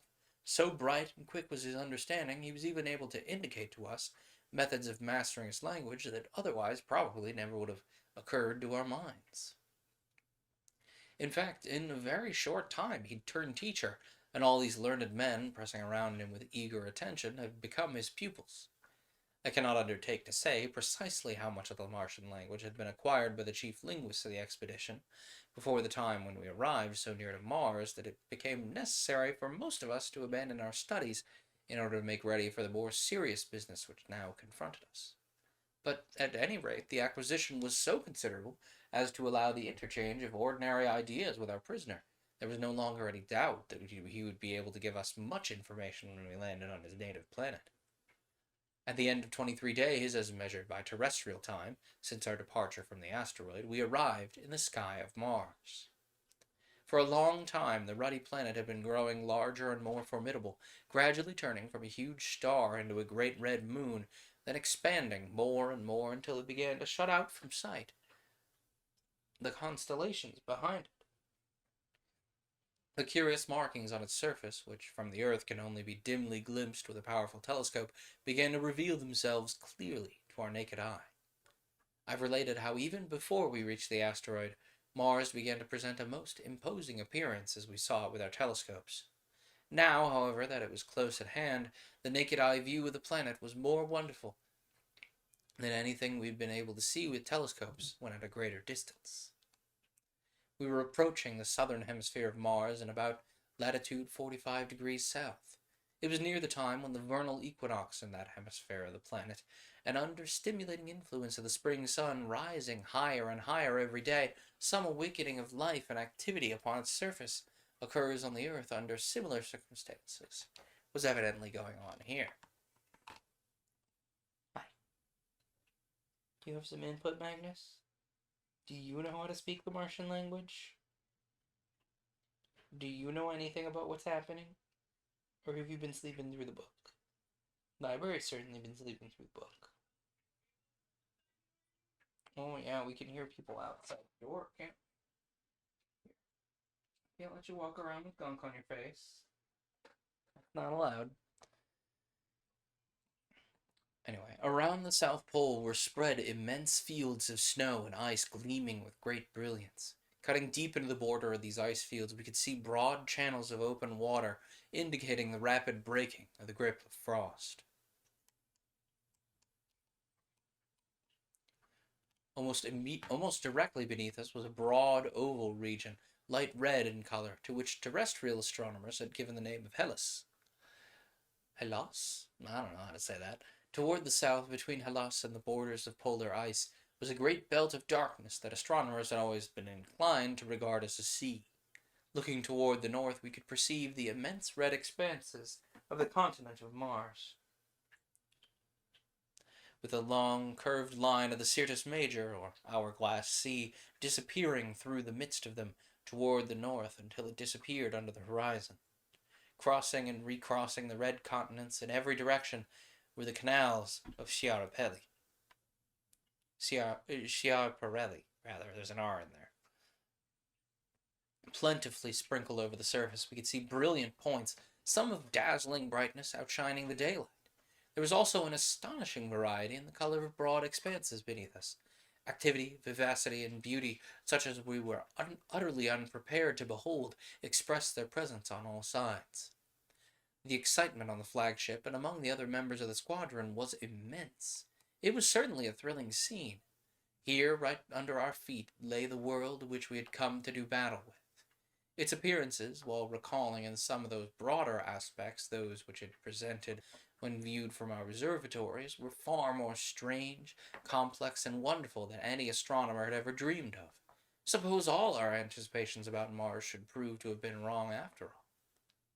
There could no longer be any question that it was a world which, if not absolutely teeming with inhabitants like a gigantic ant-hill, at any rate bore on every side the marks of their presence and incredible undertakings and achievements.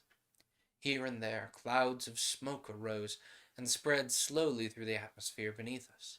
Floating higher above the surface of the planet were clouds of vapor, assuming the familiar forms of stratus and cumulus with which we were acquainted upon the earth.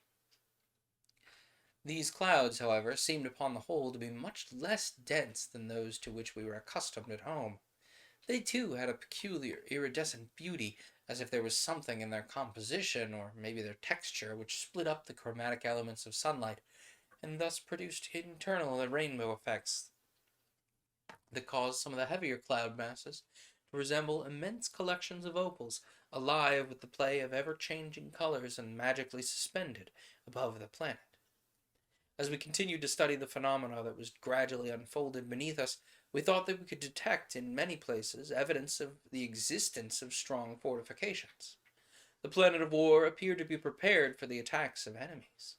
Since, as our own experience had shown, it sometimes waged war with distant planets, it was but natural that it should be found prepared to resist foes who might be disposed to revenge themselves for injuries suffered at its hands. Oh, interesting. There's an illustration here, and we can see kind of like a little, like, I can't tell if that's supposed to be like a little glass greenhouse or like a fortification or something, and we can like kind of see some of these preparations for war, these like pointed fields of stone and like outcroppings of you know, gun nests and the like. As had been expected, our prisoner now proved to be of very great assistance to us. Apparently, he took a certain pride in exhibiting to strangers from a distant world the beauties and wonders of his own planet. We could not understand, by all means, all that he said, but we could readily comprehend from his gestures and from the manner in which his features lighted up at the recognition of familiar scenes and objects what his sentiments in regards to them were, and, in a general way, what part they played in the life of the planet. He confirmed our opinion that certain of the works which we saw beneath us were fortifications, intended for the protection of the planet against invaders from outer space. A cunning and almost diabolical look came into his eyes as he pointed to one of those strongholds. His confidence and his mocking looks were not reassuring to us. He knew what his planet was capable of, and we did not. He had seen on the asteroid the extent of our power, and while its display served to intimidate him there, yet now that he and we were together facing the world of his birth, his fear had evidently fallen from him, and he had the manner of one who feels that the shield of an all-powerful protector had been extended over him.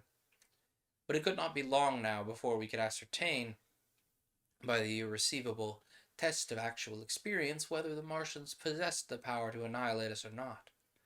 How shall I describe the feeling as we gazed at the scene beneath us?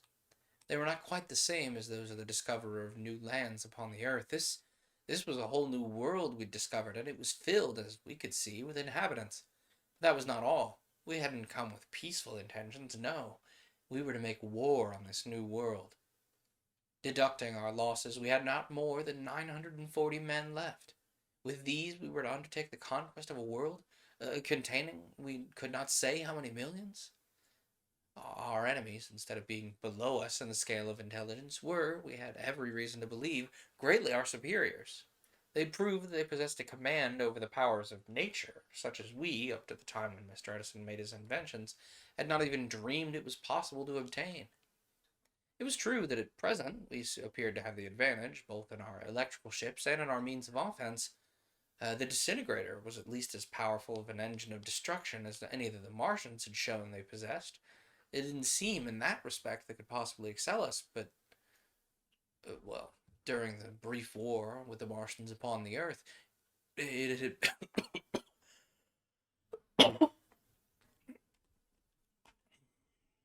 Excuse me.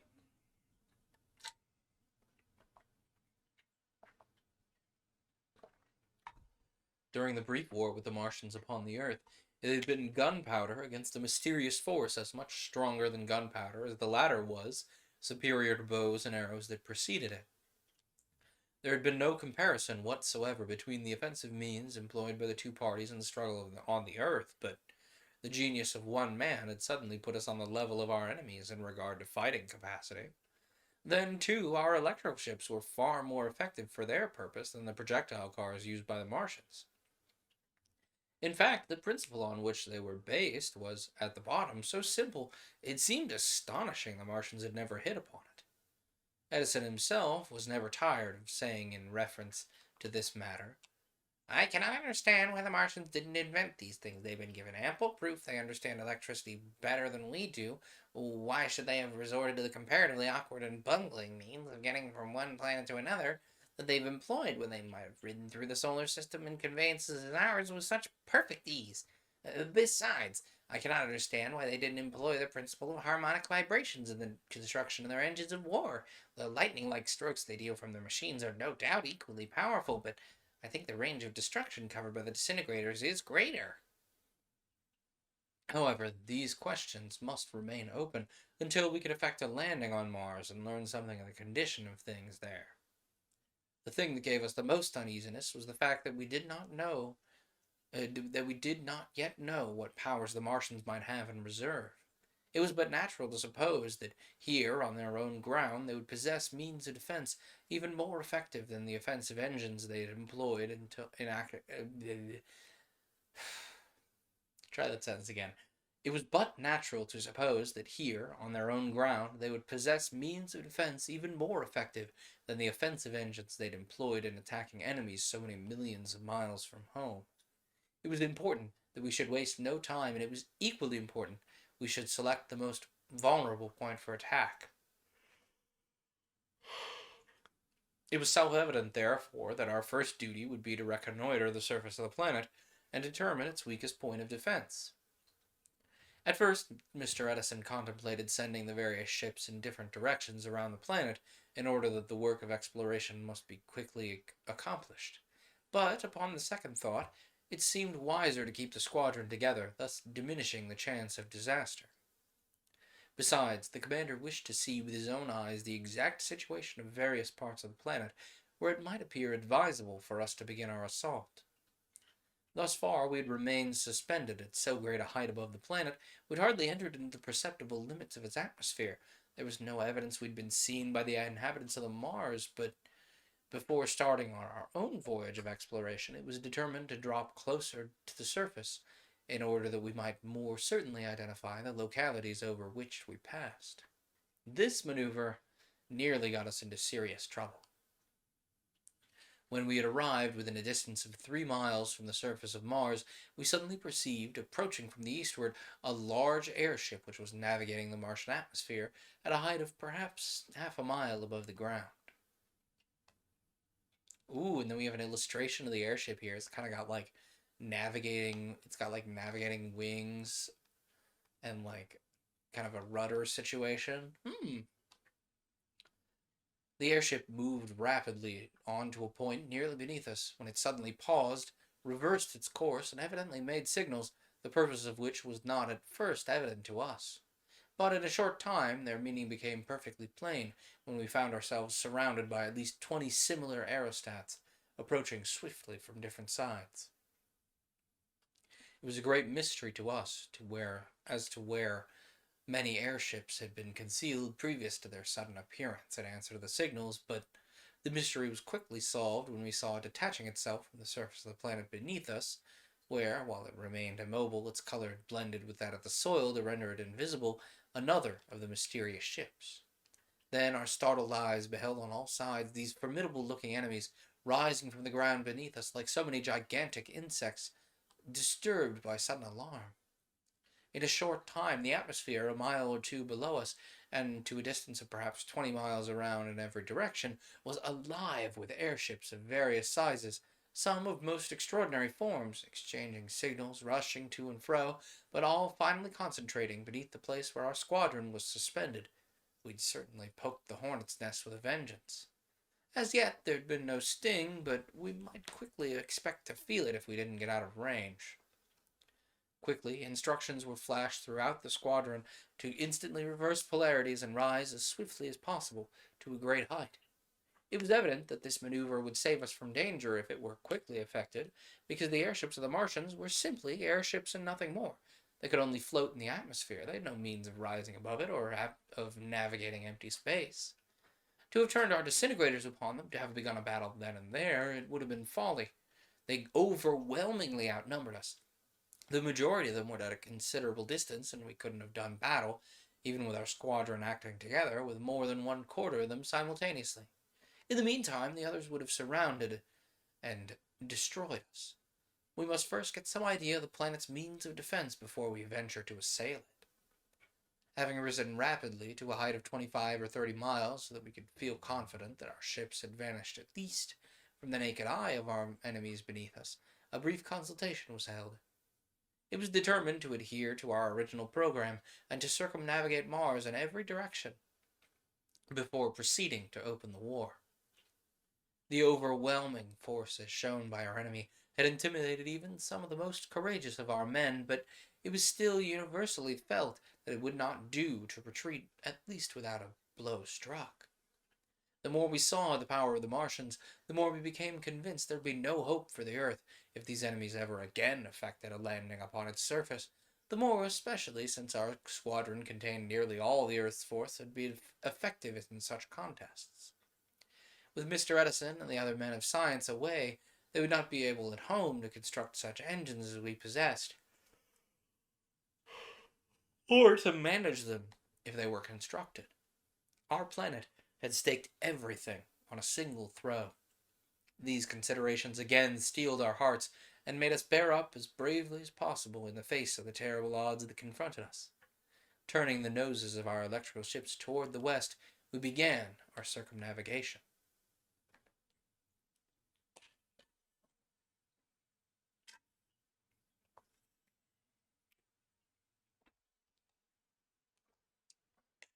I've never checked how many chapters there are in this book.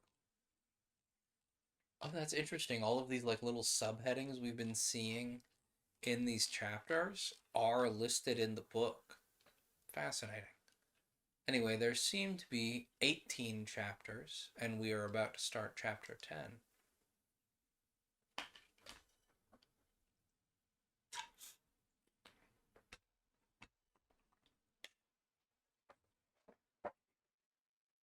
At first, we rose to a still greater height, in order more effectually to escape the watchful eyes of our enemies, and then, after having moved rapidly several hundred miles toward the west, we dropped down again within easy eyeshot of the surface of the planet, and commenced our inspection. When we originally reached Mars, as I have related, it was at a point in its southern hemisphere in latitude 45 degrees south and longitude 75 degrees east that we first closely approached its surface. Underneath us was the land called Hellas, and it was over this land of Hellas that the Martian air fleet had suddenly made its appearance. Our westward motion, while at a great height above the planet, had brought us over another oval-shaped land called Noatia, surrounded by a dark ocean, the Mare Erythraeum. Now approaching nearer the surface, our course was changed so as to carry us toward the equator of Mars. We passed over the curious, half-drowned continent known to terrestrial astronomers as the region of Deucalion, then across another sea or gulf till we found ourselves floating at a height of perhaps 5 miles above a great continental land at least 3,000 miles broad from east to west, which I immediately recognized as that to which astronomers had given the various names of Aria, Edom, Arabia, and Eden. Here came the spectacles of breathless interest. Wonderful, wonderful! Who could have believed it? Such were the exclamations heard on all sides. When at first we were suspended above Hellas, looking toward the north, the northeast, and the northwest, we had seen at a distance some of these great red regions and perceived the curious network of canals by which they were intersected, but that was a far off and imperfect view. Now, when we were near at hand, and straight above one of these singular lands, the magnificence of the panorama surpassed belief. From the earth, about a dozen of the principal canals crossing the continent had been perceived, but we saw hundreds, nay, thousands of them. It was a double system intended for both irrigation and protection, and far more marvelous in its completeness than the boldest speculative minds among our astronomers had ever dared to imagine. That's what I always said, exclaimed a veteran from one of our great observatories. Mars is red because its soil and vegetation are red. And certainly the appearance of things indicated that he was right. There were no green trees, no green grass. Both of them were red, not of a uniform red tint, but presenting an immense variety of shades, which produced a most brilliant effect, fairly dazzling our eyes. But what trees, what grass, what flowers! Our telescopes showed that even the smaller trees must be 200 to 300 feet in height. There were forests of giants whose average height was evidently at least 1,000 feet. That's all right, exclaimed the enthusiast I just quoted. I knew it'd be so. The trees are big for the same reason the men are. The planet's small. They can grow big without becoming too heavy to stand.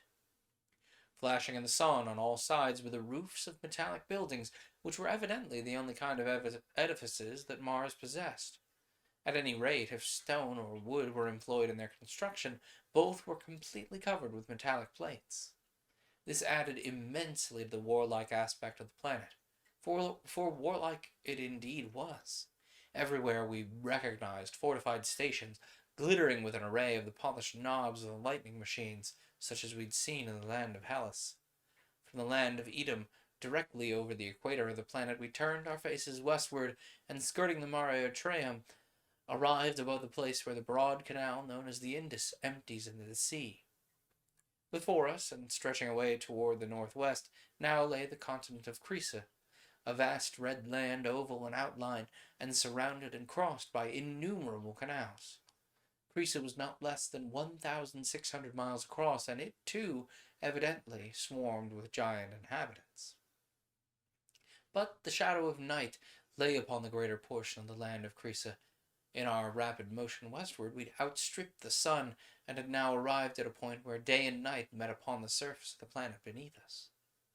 Behind, all was brilliant with sunshine, but before us the face of Mars gradually disappeared in the deepening gloom. Through the darkness, far away, we could behold magnificent beams of electric light darting across the curtain of night, and evidently serving to illuminate towns and cities that lay beneath. We pushed on into the night for 200 or 300 miles over that part of the continent of Crisa, whose inhabitants were doubtless enjoying the deep sleep that accompanies the dark hours immediately preceding the dawn. Still, everywhere, splendid clusters of light lay like fallen constellations upon the ground, indicating the sites of great towns which, like those of the earth, never sleep. But this scene, although weird and beautiful, could give us little of the kind of information we were in search of. Accordingly, it was resolved to turn back eastward till we arrived in the twilight space, representing day and night, and then hover over the planet at that point, allowing it to turn beneath us, so that as we looked down, we should see in succession the entire circuit of the globe of Mars while it rolled under our eyes. The rotation of Mars on its axis is performed in a period very little longer than that of the Earth's rotation, so that the length of the day and night in the world of Mars is only some 40 minutes longer than their length upon the Earth. That's actually a pretty close reckoning. It's actually only like a a Martian sol, I believe is what the day is called, is like only a few hours longer than an Earth day. Martian sol length. Oh no, I'm wrong. A sol is only 39 minutes and 35 seconds longer than a day. Am I thinking of a year? An Aries? Martian Aries length. Um,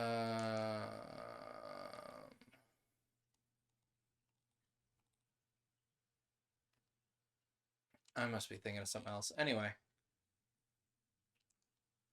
yeah, Martian souls are, as the book notes, only about 30 minutes longer. But you kind of have to, if I've heard tell that the folks working on Mars-based projects kind of have to live with their circadia separate from the Earth. Like they have to manually like have blackout curtains and manually control how much light they're seeing to attune to those extra 30 minutes so that they can uh work effectively on Mars time, which I'm sure must be horribly isolating because you're just like slowly in 30-minute increments your days are sliding away from the day of the ordinary people in your life, and like slowly you'll come back around and then you'll like a somewhat normal day and it'll just keep sliding. That has to be really difficult. Anyway, in thus remaining suspended over the planet on the line of daybreak, so to speak, we believe that we should be peculiarly safe from detection by the eyes of the inhabitants. Even astronomers are not likely to be wide awake just at the peep of dawn. Almost all of the inhabitants, we confidently believed, would be sound asleep upon that part of the planet passing directly beneath us, and those who were awake would not be likely to watch for unexpected appearances in the sky. Besides, our height was so great that, notwithstanding the numbers of the squadron, we could not be easily seen from the surface of the planet, and if seen at all, we might be mistaken for high-flying birds. Here we remained then through the entire course of 24 hours, and saw in succession, as they passed from night into day beneath our feet, the land of Crisa, the great continent of Tharsis, the curious region of intersecting canals which puzzled astronomers on the Earth, had named the Gordian Knot, the continental lands of Memnonia, Amazonia, and Aeolia, the mysterious center where hundreds of vast canals came together from every direction, called the Trivium Carantanis, the vast circle of Elysium, 1,000 miles across, and completely surrounded by a broad green canal, the continent of Libya, which, as I remembered, had been half covered by a tremendous inundation whose effects were visible from the earth in the year 1889, and finally the long dark sea of the Syrtis Major, lying directly south of the land of Hellas. The excitement and interest which we all experienced were so great that not one of us took a wink of sleep during the entire 24 hours of our marvelous watch. There are one or two things of special interest amid the multitude of wonderful observations that we made, which I must mention here on account of their connection with important events that follow soon after. Just west of the land of Crisa, we saw the smaller land of Ophir, in the midst of which is a singular spot called the Juvente Fons, and this fountain of youth, as our astronomers, by a sort of prophetic inspiration, had named it, proved later to be one of the most incredible marvels on the planet Mars. Further to the west and north from the great continent of Tharsis, we beheld in the immense oval-shaped land of Thamnesia, containing in its center the celebrated Lake of the Sun, a circular body of water not less than 500 miles in diameter, with dozens of great canals running away from it like the spokes of a wheel in every direction, thus connecting it with the ocean which surrounds it on the south and east, with the still larger canals that encircle it toward the north and the west. This Lake of the Sun came to play a great part in our subsequent adventures. It was evident to us from the beginning that it was the chief center of population on the planet. It lies in latitude 25 degrees south and longitude about 90 degrees west. Having completed the circuit of the Martian globe, we were moved by the same feeling which every discoverer of new lands experiences, and immediately returned to our original place above the land of Hellas, because that was the first part of Mars we'd seen, and we felt a greater degree of familiarity with it than any other portion of the planet, and in a certain sense we felt at home. But, as it proved, our enemies were on the watch for us there. We'd almost forgotten them, so absorbed we were by the great spectacles that had been unrolling themselves beneath our feet. We ought, of course, to have been a little more cautious in approaching the place where they first caught sight of us, but, well, we might have known that they would remain on the watch near that spot, but at any rate they'd seen us, and now it was too late to think of taking them again by surprise. They, on their part, had a surprise in store for us which was greater than any we'd yet experienced. We saw their ships assembling once more far down in the atmosphere beneath us, and we thought we could detect evidences of something unusual going on upon the surface of the planet. Suddenly, from the ships and from various points on the ground beneath, there rose high in the air, carried by invisible currents in every direction, immense volumes of black smoke or vapor, which blotted out of sight everything below them. And indeed, the illustration we have here is just a gigantic plume of black smoke engulfing the flagship of this fleet. North, south, east, and west, the curtain of blackness rapidly spread until the whole face of the planet, as far as our eyes could reach, and with the airships thronging underneath us, were concealed from sight. Mars had played the game of the cuttlefish, which, when pursued by its enemies, darkens the water behind it by a sudden outgush of inky fluid, and thus escapes the eye of its foe. Indeed, our warriors find the Martians to be foes worth fearing thanks to that great smoke cloud. The eyes of man had never beheld such a spectacle. Where a few minutes before the sunny face of a beautiful and populous planet had been shining beneath us, there was now nothing to be seen but black, billowing clouds, swelling up everywhere like a mouse-colored smoke that pours from a transatlantic liner when fresh coal had just been heaped upon her fire. In some places, the smoke spouted upward in huge jets to the height of several miles. Elsewhere, it eddied in vast whirlpools of inky blackness. Not a glimpse of the hidden world beneath was anywhere to be seen. Mars had put on the war mask, and indeed its aspect was fearful. After the first pause of surprise, the squadron quickly backed away into the sky, rising rapidly, because from one of the swirling eddies beneath us, the smoke began suddenly to pile itself up in an enormous aerial mountain, whose peaks shot higher and higher with apparently increasing velocity, till they seemed to be about to engulf us with their tumbling ebon masses. Unaware what the nature of this mysterious smoke might be, and fearing it was something more than a shield for the planet and might be destructive to life, we fled before it as before the onward sweep of a pestilence. Directly underneath the flagship, one of the aspiring smoke peaks grew with most portentous swiftness, and, notwithstanding all our efforts, in a little while it had enveloped us. Several of us were standing on the deck of the electrical ship. We were almost stifled by the smoke, were compelled to take refuge within the car, where, until the electric lights had been turned on, darkness had proved so black that it oppressed the strained Darkness so black that it oppressed the strained eyeballs prevailed. But in this brief experience, terrifying though it was, we learned one thing. The smoke would kill by strangulation, but evidently there was nothing especially poisonous in its nature.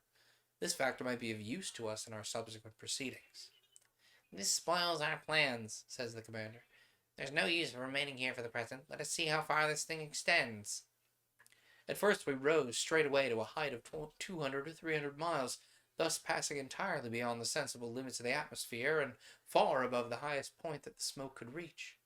From this commanding point of view, our line of sight extended to an immense distance over the surface of Mars in all directions. Everywhere was the same appearance. The whole planet was evidently covered with a smoke. A complete telegraphic system evidently connected all the strategic points upon Mars, so that at a signal from the central station, the wonderful curtain could be instantaneously drawn over the entire face of the planet.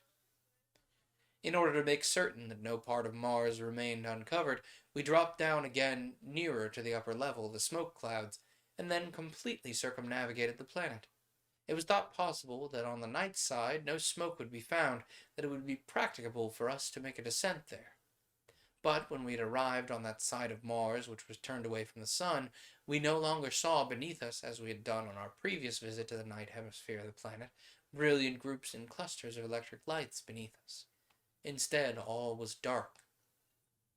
In fact, so completely did the great shell of smoke conceal the planet that the place occupied by the latter seemed to be a vast black hole in the firmament.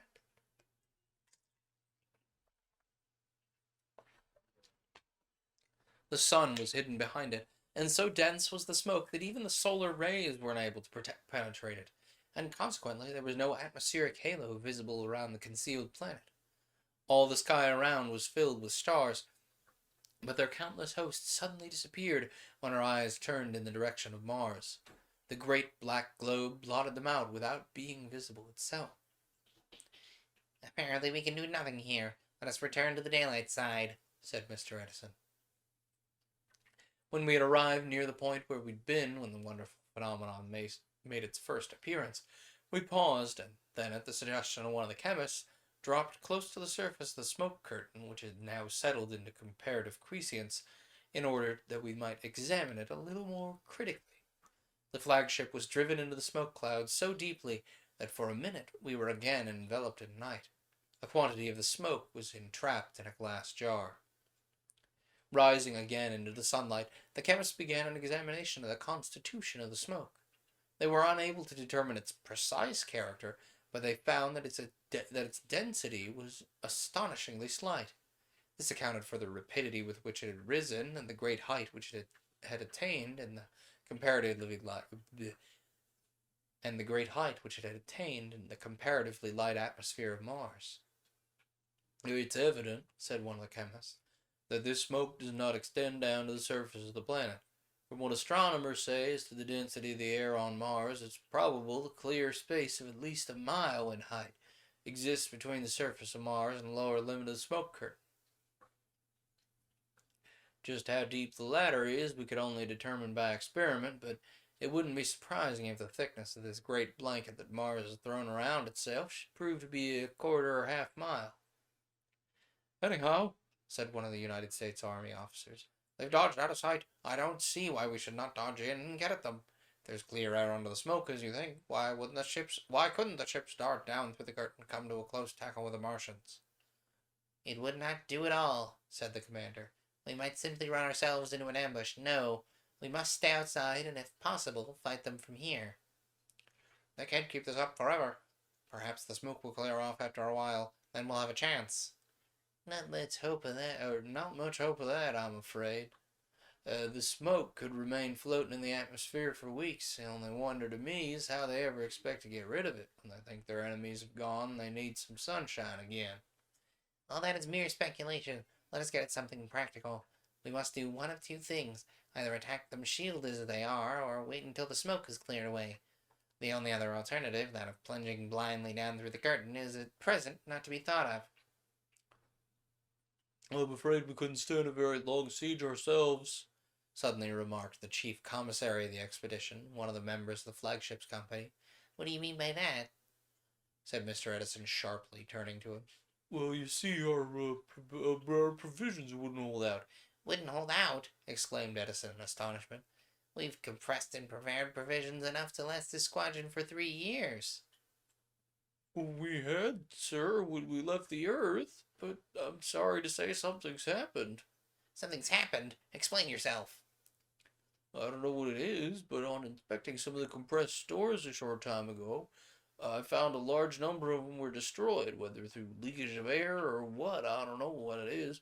Sent to inquire as the condition of the stores and the other ships in the quadrant, and found that a similar condition of things prevailed there.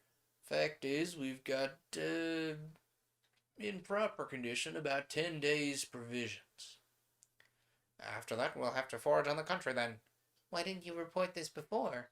"Because, sir, the discovery wasn't made until after we arrived close to Mars. Since then, there's been so much excitement, I've hardly had time to make an investigation and find out what the precise condition of affairs is.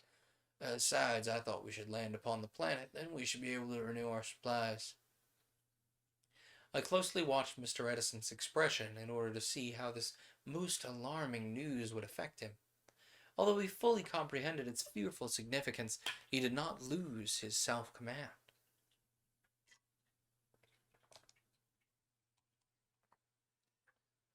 Well, well, then it will become necessary for us to act quickly. Evidently, we cannot wait for the smoke to clear off, even if there were any hope of its clearing. We must get down on Mars now, having conquered it at first, if possible. But anyway, we must get down there to avoid starvation.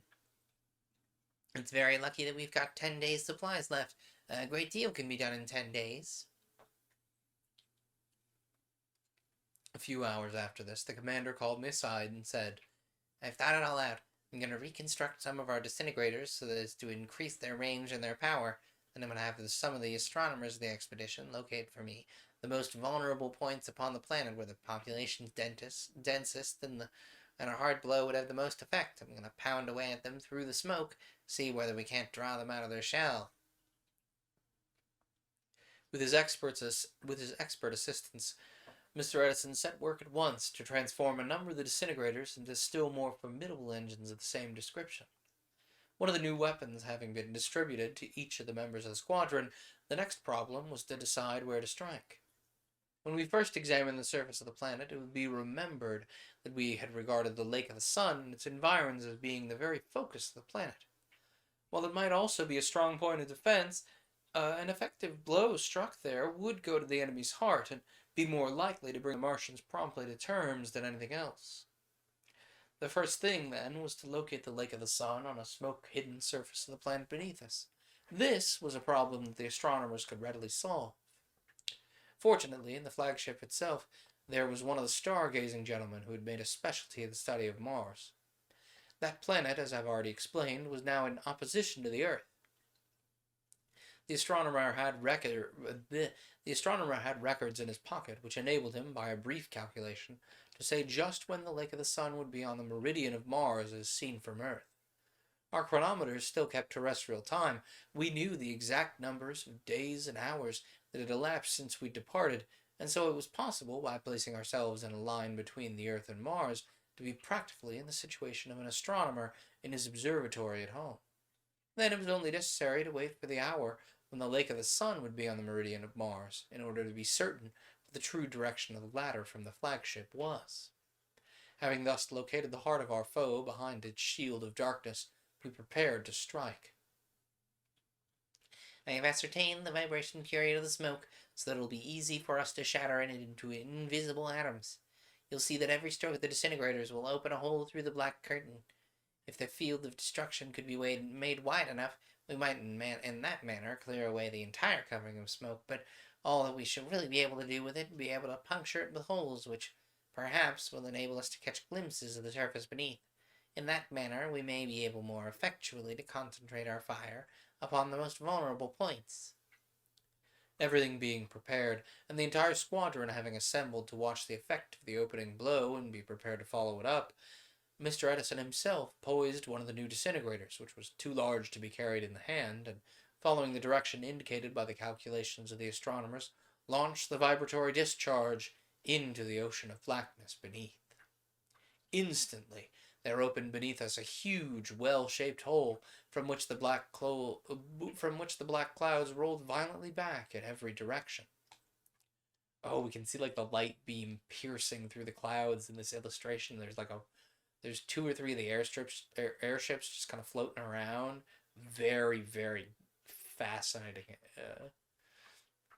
illustration of, as it says, Edison's triumph. Through this opening, we saw the gleam of brilliant lights beneath. We'd made a hit.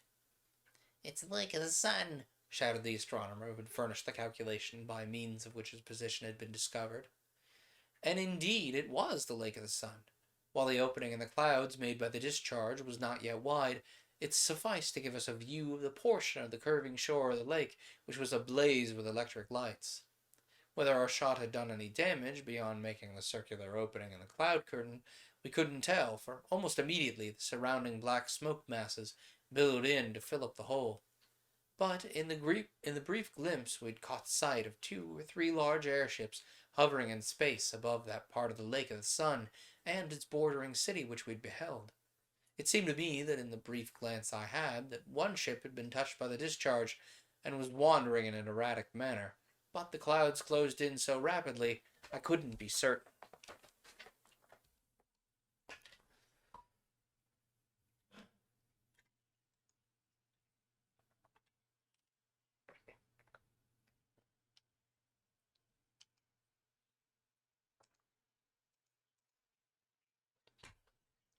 Anyhow, we had demonstrated one thing, and that was that we could penetrate the cloud shield and reach the Martians in their hiding place.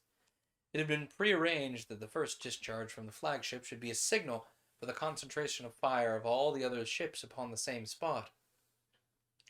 A little hesitation, however, occurred, and half a minute had elapsed before the disintegrators from the other members of the squadron were got into play. Then, suddenly, we saw an immense commotion in the cloud beneath us. It seemed to be beaten and hurled in every direction, and punctured like a sieve with nearly 100 great circular holes. Through these gaps we could see clearly a large region of the planet's surface, with many airships floating above it, and the blaze of innumerable electric lights illuminating it. The Martians had created an artificial day under the curtain. This time there was no question that the blow had been effective. 4 or 5 of the airships, partially destroyed, tumbled headlong into the ground, while even from our great distance there was unmistakable evidence that fearful execution had been done among the crowded structures along the shore of the lake. Ooh, okay, this is another illustration. We can see these airships tumbling out of the sky as a myriad of beams all come crashing down upon the surface. As each of our ships possessed but one of the new high power disintegrators, since a minute or so was required to adjust them for a fresh discharge, we remained for a little while inactive after delivering the blow. Meanwhile, the cloud curtain, though rent to shreds by the concentrated discharge of the disintegrators, quickly became a uniform black sheet again, hiding everything. We had just had time to congratulate ourselves on the successful opening of the bombardment, and the disintegrator of the flagship was poised for another discharge, when suddenly, out of the black expanse beneath, quivered immense electric beams, clear-cut and straight as bars of steel, but dazzling our eyes with unendurable brilliance. It was the reply of the Martians to our attack. 3 or 4 of the electrical ships were seriously damaged, and one close beside the flagship changed color, withered and collapsed, with the same sickening phenomena that made our hearts shudder when the first disaster of this kind occurred during our brief battle over the asteroid. Another score of our comrades were gone, and yet we had hardly begun the fight. Glancing at the other ships which had been injured, I saw that the damage to them was not so serious, although they were evidently hors de combat for the present. Our fighting blood was now boiling. We didn't stop long to count our losses. "Into the smoke!" was the signal, and the 90 and more electric ships, which still remained in condition for action, immediately shot downward.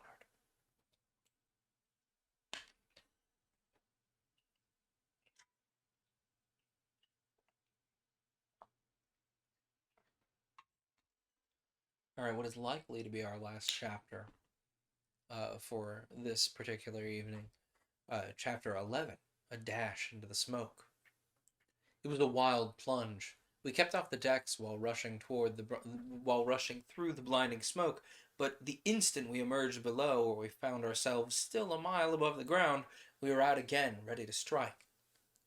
I have simply a confused recollection of flashing lights beneath and a great dark arch of clouds above, out of which our ships seemed dropping on all sides. Then the fray burst upon and around us, and no man could see or notice anything except by half-comprehended glances.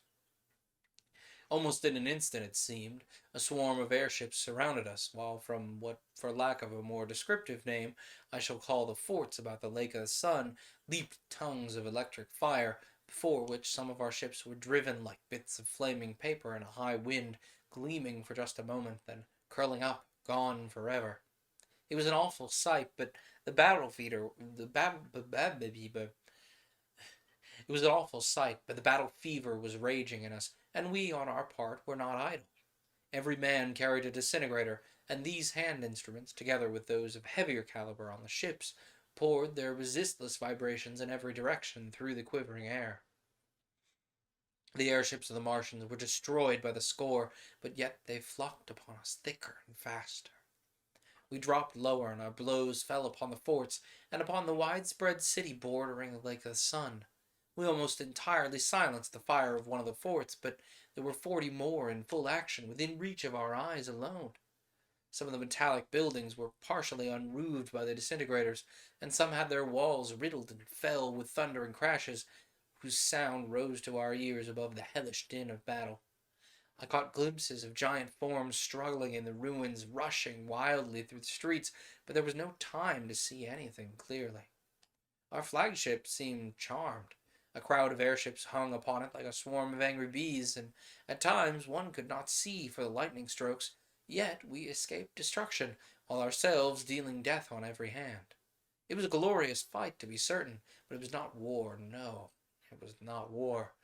We really had no more chance of ultimate success amid that multitude of enemies than a prisoner running the gauntlet in a crowd of savages has of escape. A conviction of the hopelessness of the contest finally forced itself upon our minds, and the shattered squadron, which had kept itself well together amid the storm of death, was signaled to retreat. Shaking off their pursuers as a hunted bear shakes off a dog, 60 of the electrical ships rose up through the clouds where more than 90 had gone down. Madly, we rushed upward through the vast curtain and continued our flight to a great elevation far beyond the reach of the awful artillery of the enemy. Looking back, it seemed the very mouth of hell that we'd escaped from. The Martians did not for an instant cease their fire, even when we were far beyond their reach.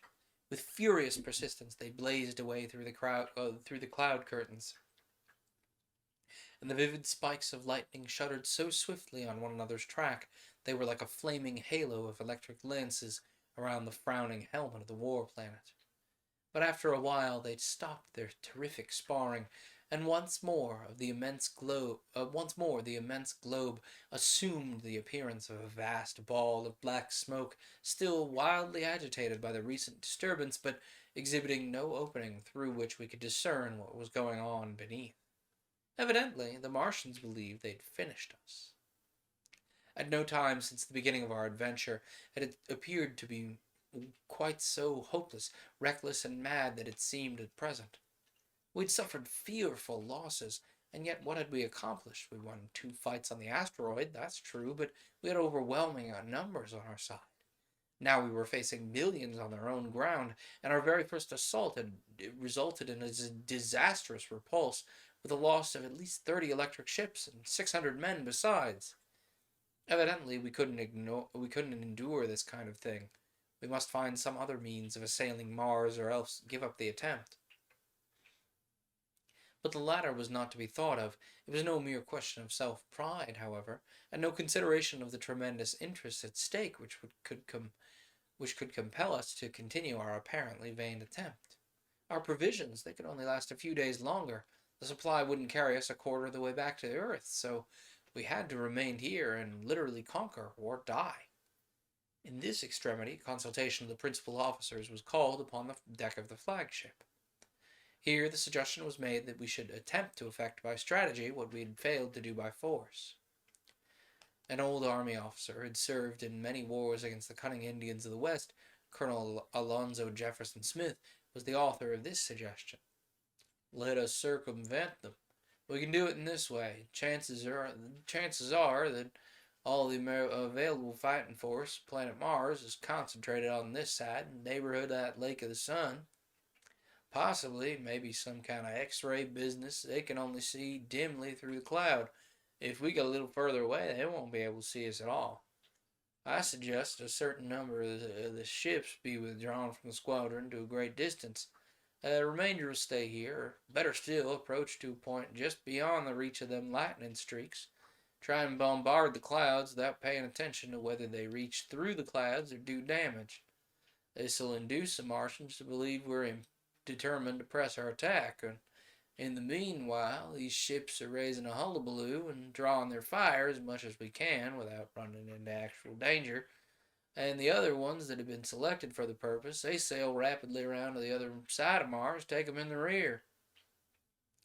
It wasn't perfectly clear what Colonel Smith intended to do after the landing had been effected in the rear of the Martians, but there still seemed a good deal to be said for his suggestion, and it would, at any rate, if carried out, enable us to learn something about the condition of things on the planet, perhaps further us with a hint as how we could proceed in the furnished prosecution of the siege. Accordingly, it was resolved that about 20 ships should be told off for this movement, and Colonel Smith himself was to be placed in command. At my desire, I accompanied the new commander in his flagship. Rising to a considerable elevation in order that there might be no risk of being seen, we began our flank movement, while the remaining ships, in accordance with the understanding, dropped nearer under the curtain of cloud and commenced a bombardment with the disintegrators, which caused a tremendous commotion in the clouds, opening vast gaps in them and occasionally revealing a glimpse of the electric lights on the planet, although it was evident that the vibratory currents did not reach the ground. The Martians immediately replied to this renewed attack, and again the cloud-covered globe bristled with lightning, which flashed so fiercely out of the blackness below that the Martians immediately replied to this renewed attack, and again the cloud-covered globe bristled with lightning, which flashed so fiercely out of the blackness below that the stoutest hearts among us quailed, although we were situated well beyond the danger.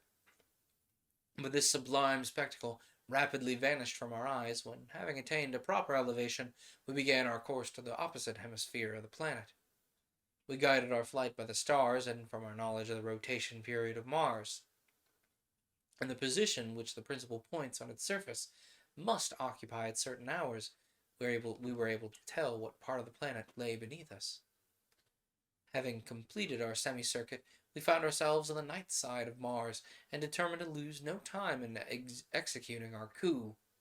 But it was deemed best that an exploration should first be made by a single ship, and Colonel Smith naturally wished to undertake the adventure with his own vessel.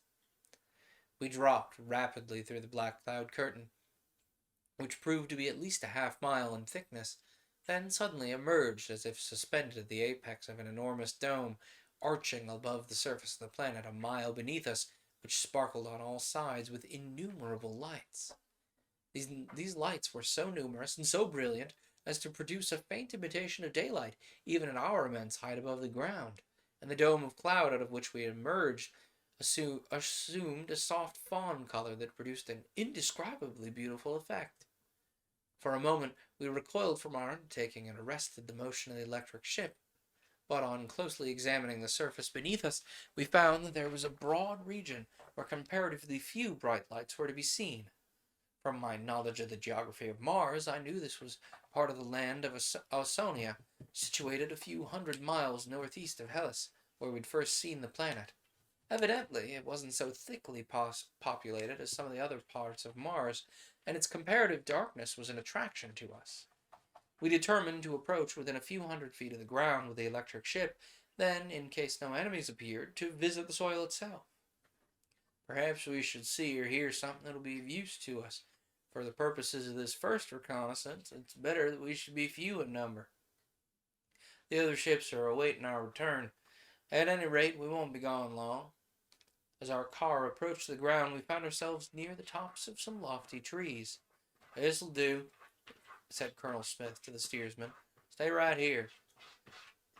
He and I then lowered ourselves onto the branches of the trees, each carrying a small disintegrator, and cautiously clambered down to the ground. We believed we were the first descendants of Adam to set foot on the planet of Mars. An experience on Mars, the great planet exhibits its wonders to our warriors. At first we suffered somewhat from the effects of the rare atmosphere. It was so lacking in density, it resembled the air on the summits of the loftiest terrestrial mountains. No, sir, you clean your beans before you go jumping up here.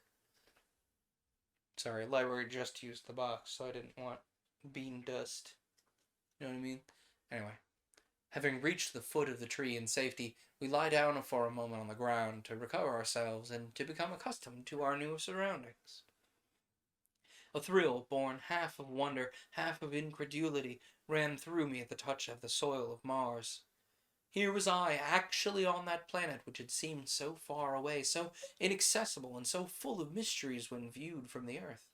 And yet surrounding me were things, gigantic, it's true, but still resembling and recalling the familiar sights of my own world.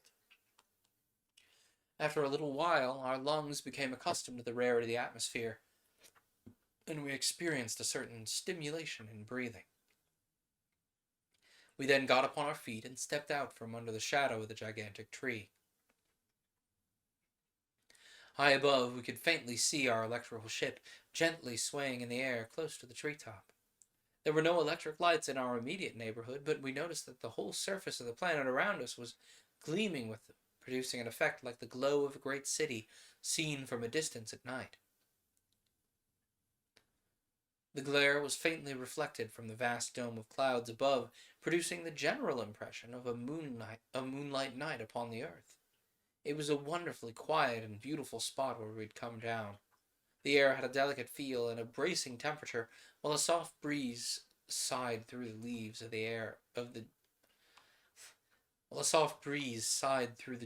the tree above our heads. Not far away was the bank of a canal, bordered by a magnificent avenue. No, not puke there. Puke on the floor where I can clean it. Thank you. Come on, yak it up. Hang on a second. Library cleaned himself a little too fastidiously, and so he has puked. I will return. Give me just a few moments.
Delightful.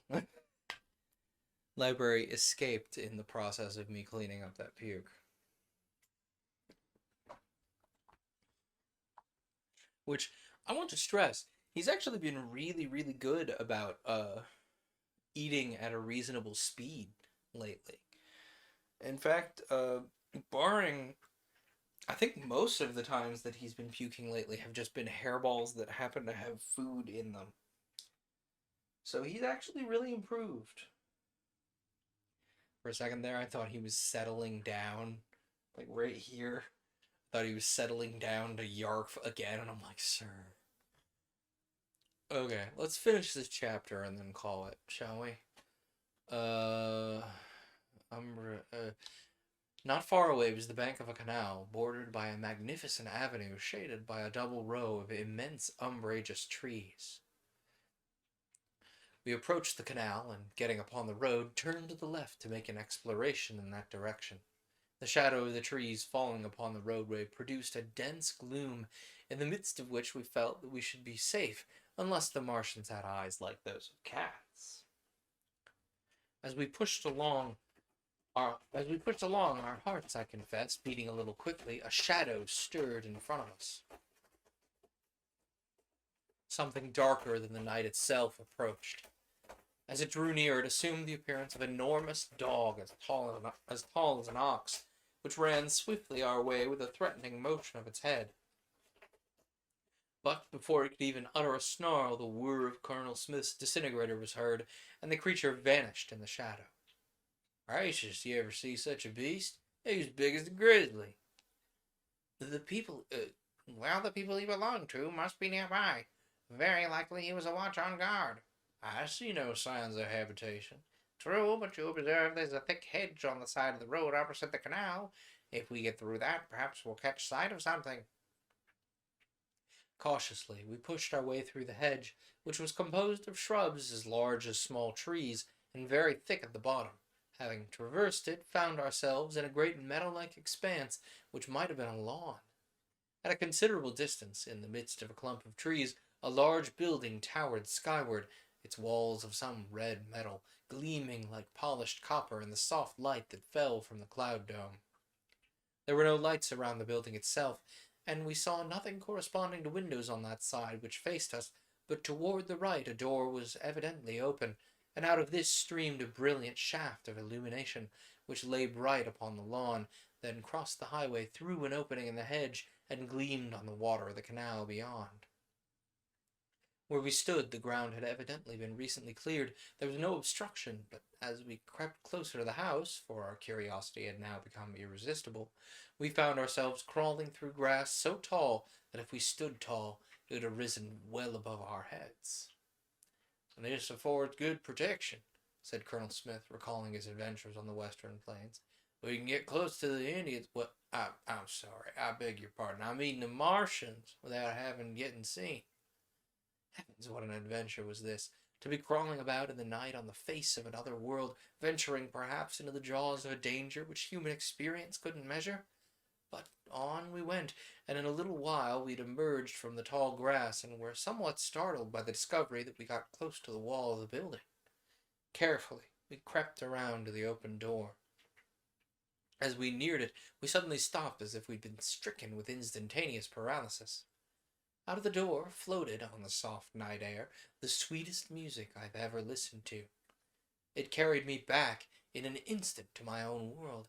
It was the music of the earth. It was the melodious expression of a human soul. It thrilled us both to the heart's core. My God, what can that be? Are we still dreaming? Where in heaven's name are we? Still the enchanting harmony floated out upon the air. What the instrument was I couldn't tell, but the sound seemed more nearly to resemble that of a violin than anything else I could think of. When we first heard it, the strains were gentle, sweet, caressing, and full of an infinite depth of feeling, but in a little while its tone changed. It became a magnificent march, throbbing upon the air in stirring notes that set our hearts beating in unison with its stride, and inspiring in us a courage that we had not felt before. Then it drifted into a wild fantasia, still inexpressibly sweet, and from that changed again into a requiem or a lament, whose mellifluous tide of harmony swept our thoughts back again to the earth. I can endure this no longer. I must see who it is that makes that music. It's the product of the human heart. Must have come from the touch of human fingers. We carefully shifted our position till we stood in the blaze of light that poured out the door. The doorway was an immense arched opening, magnificently ornamented, rising to a height of, I should say, not less than 20 or 25 feet, and broad in its proportion. The door itself stood widely open, and it, together with all of its fittings and surroundings, was composed of the same beautiful red metal. Stepping out a little way into the light, I could see within the door an immense apartment, glittering on all sides with metallic ornaments and gems, and lighted from the center by a great chandelier of electric candles. In the middle of the great floor, holding the instrument delicately poised and still waking its ravishing voice, stood a figure, the sight of which almost stopped my breath. It was a slender sylph of a girl of my own race, a human being, here upon the planet Mars. And indeed, there's an illustration here. There is a human-sized girl sitting in front of two Martians, and she's kind of plucking it like a harp or a lyre of some construction. Her hair was loosely coiled, and she was attired in graceful white drapery. "By dad, she's human," cried Colonel Smith. And unfortunately, I believe that's all the time we have in this particular episode of Paper Cuts. So if you want to find out what is the deal with this apparently human girl on Mars just hanging out, here to make incredible music, you're gonna need to tune in next time. I'm certainly curious about what's going on, and I'm really looking forward to reading more of this. But and I could really carry on, and I think I perhaps will, about a few things that I'm once again going to plug as we come to the close of our time together here. First of all, I have a Discord. It is linked in the show notes. I've just put it in the live Twitch chat. It should be available to you. I would heartily suggest you come join us in it if you would like to suggest books, stay up to date on when my live streams are happening. Friendly reminder that this show is not the only live stream I do either. I also occasionally stream in the Discord itself while I'm working on some things that, I don't particularly want to stream to Twitch. Or in the case of Twitch, sometimes I will stream some non-book content. I've been known to do solo tabletop RPGs. I've been known to sit here and tinker with certain programming ideas. I've been known to straight up and down play a video game, as the rest of Twitch does, on occasion even. I make a pretty broad spectrum of content of late. What else? Oh, if you are listening to this live, I would like to remind you that there is a podcast feed. It's over at papercutsbooks.libsyn.com. You can go find it in your favorite podcatcher. It's the one with the background of the stream that you can see.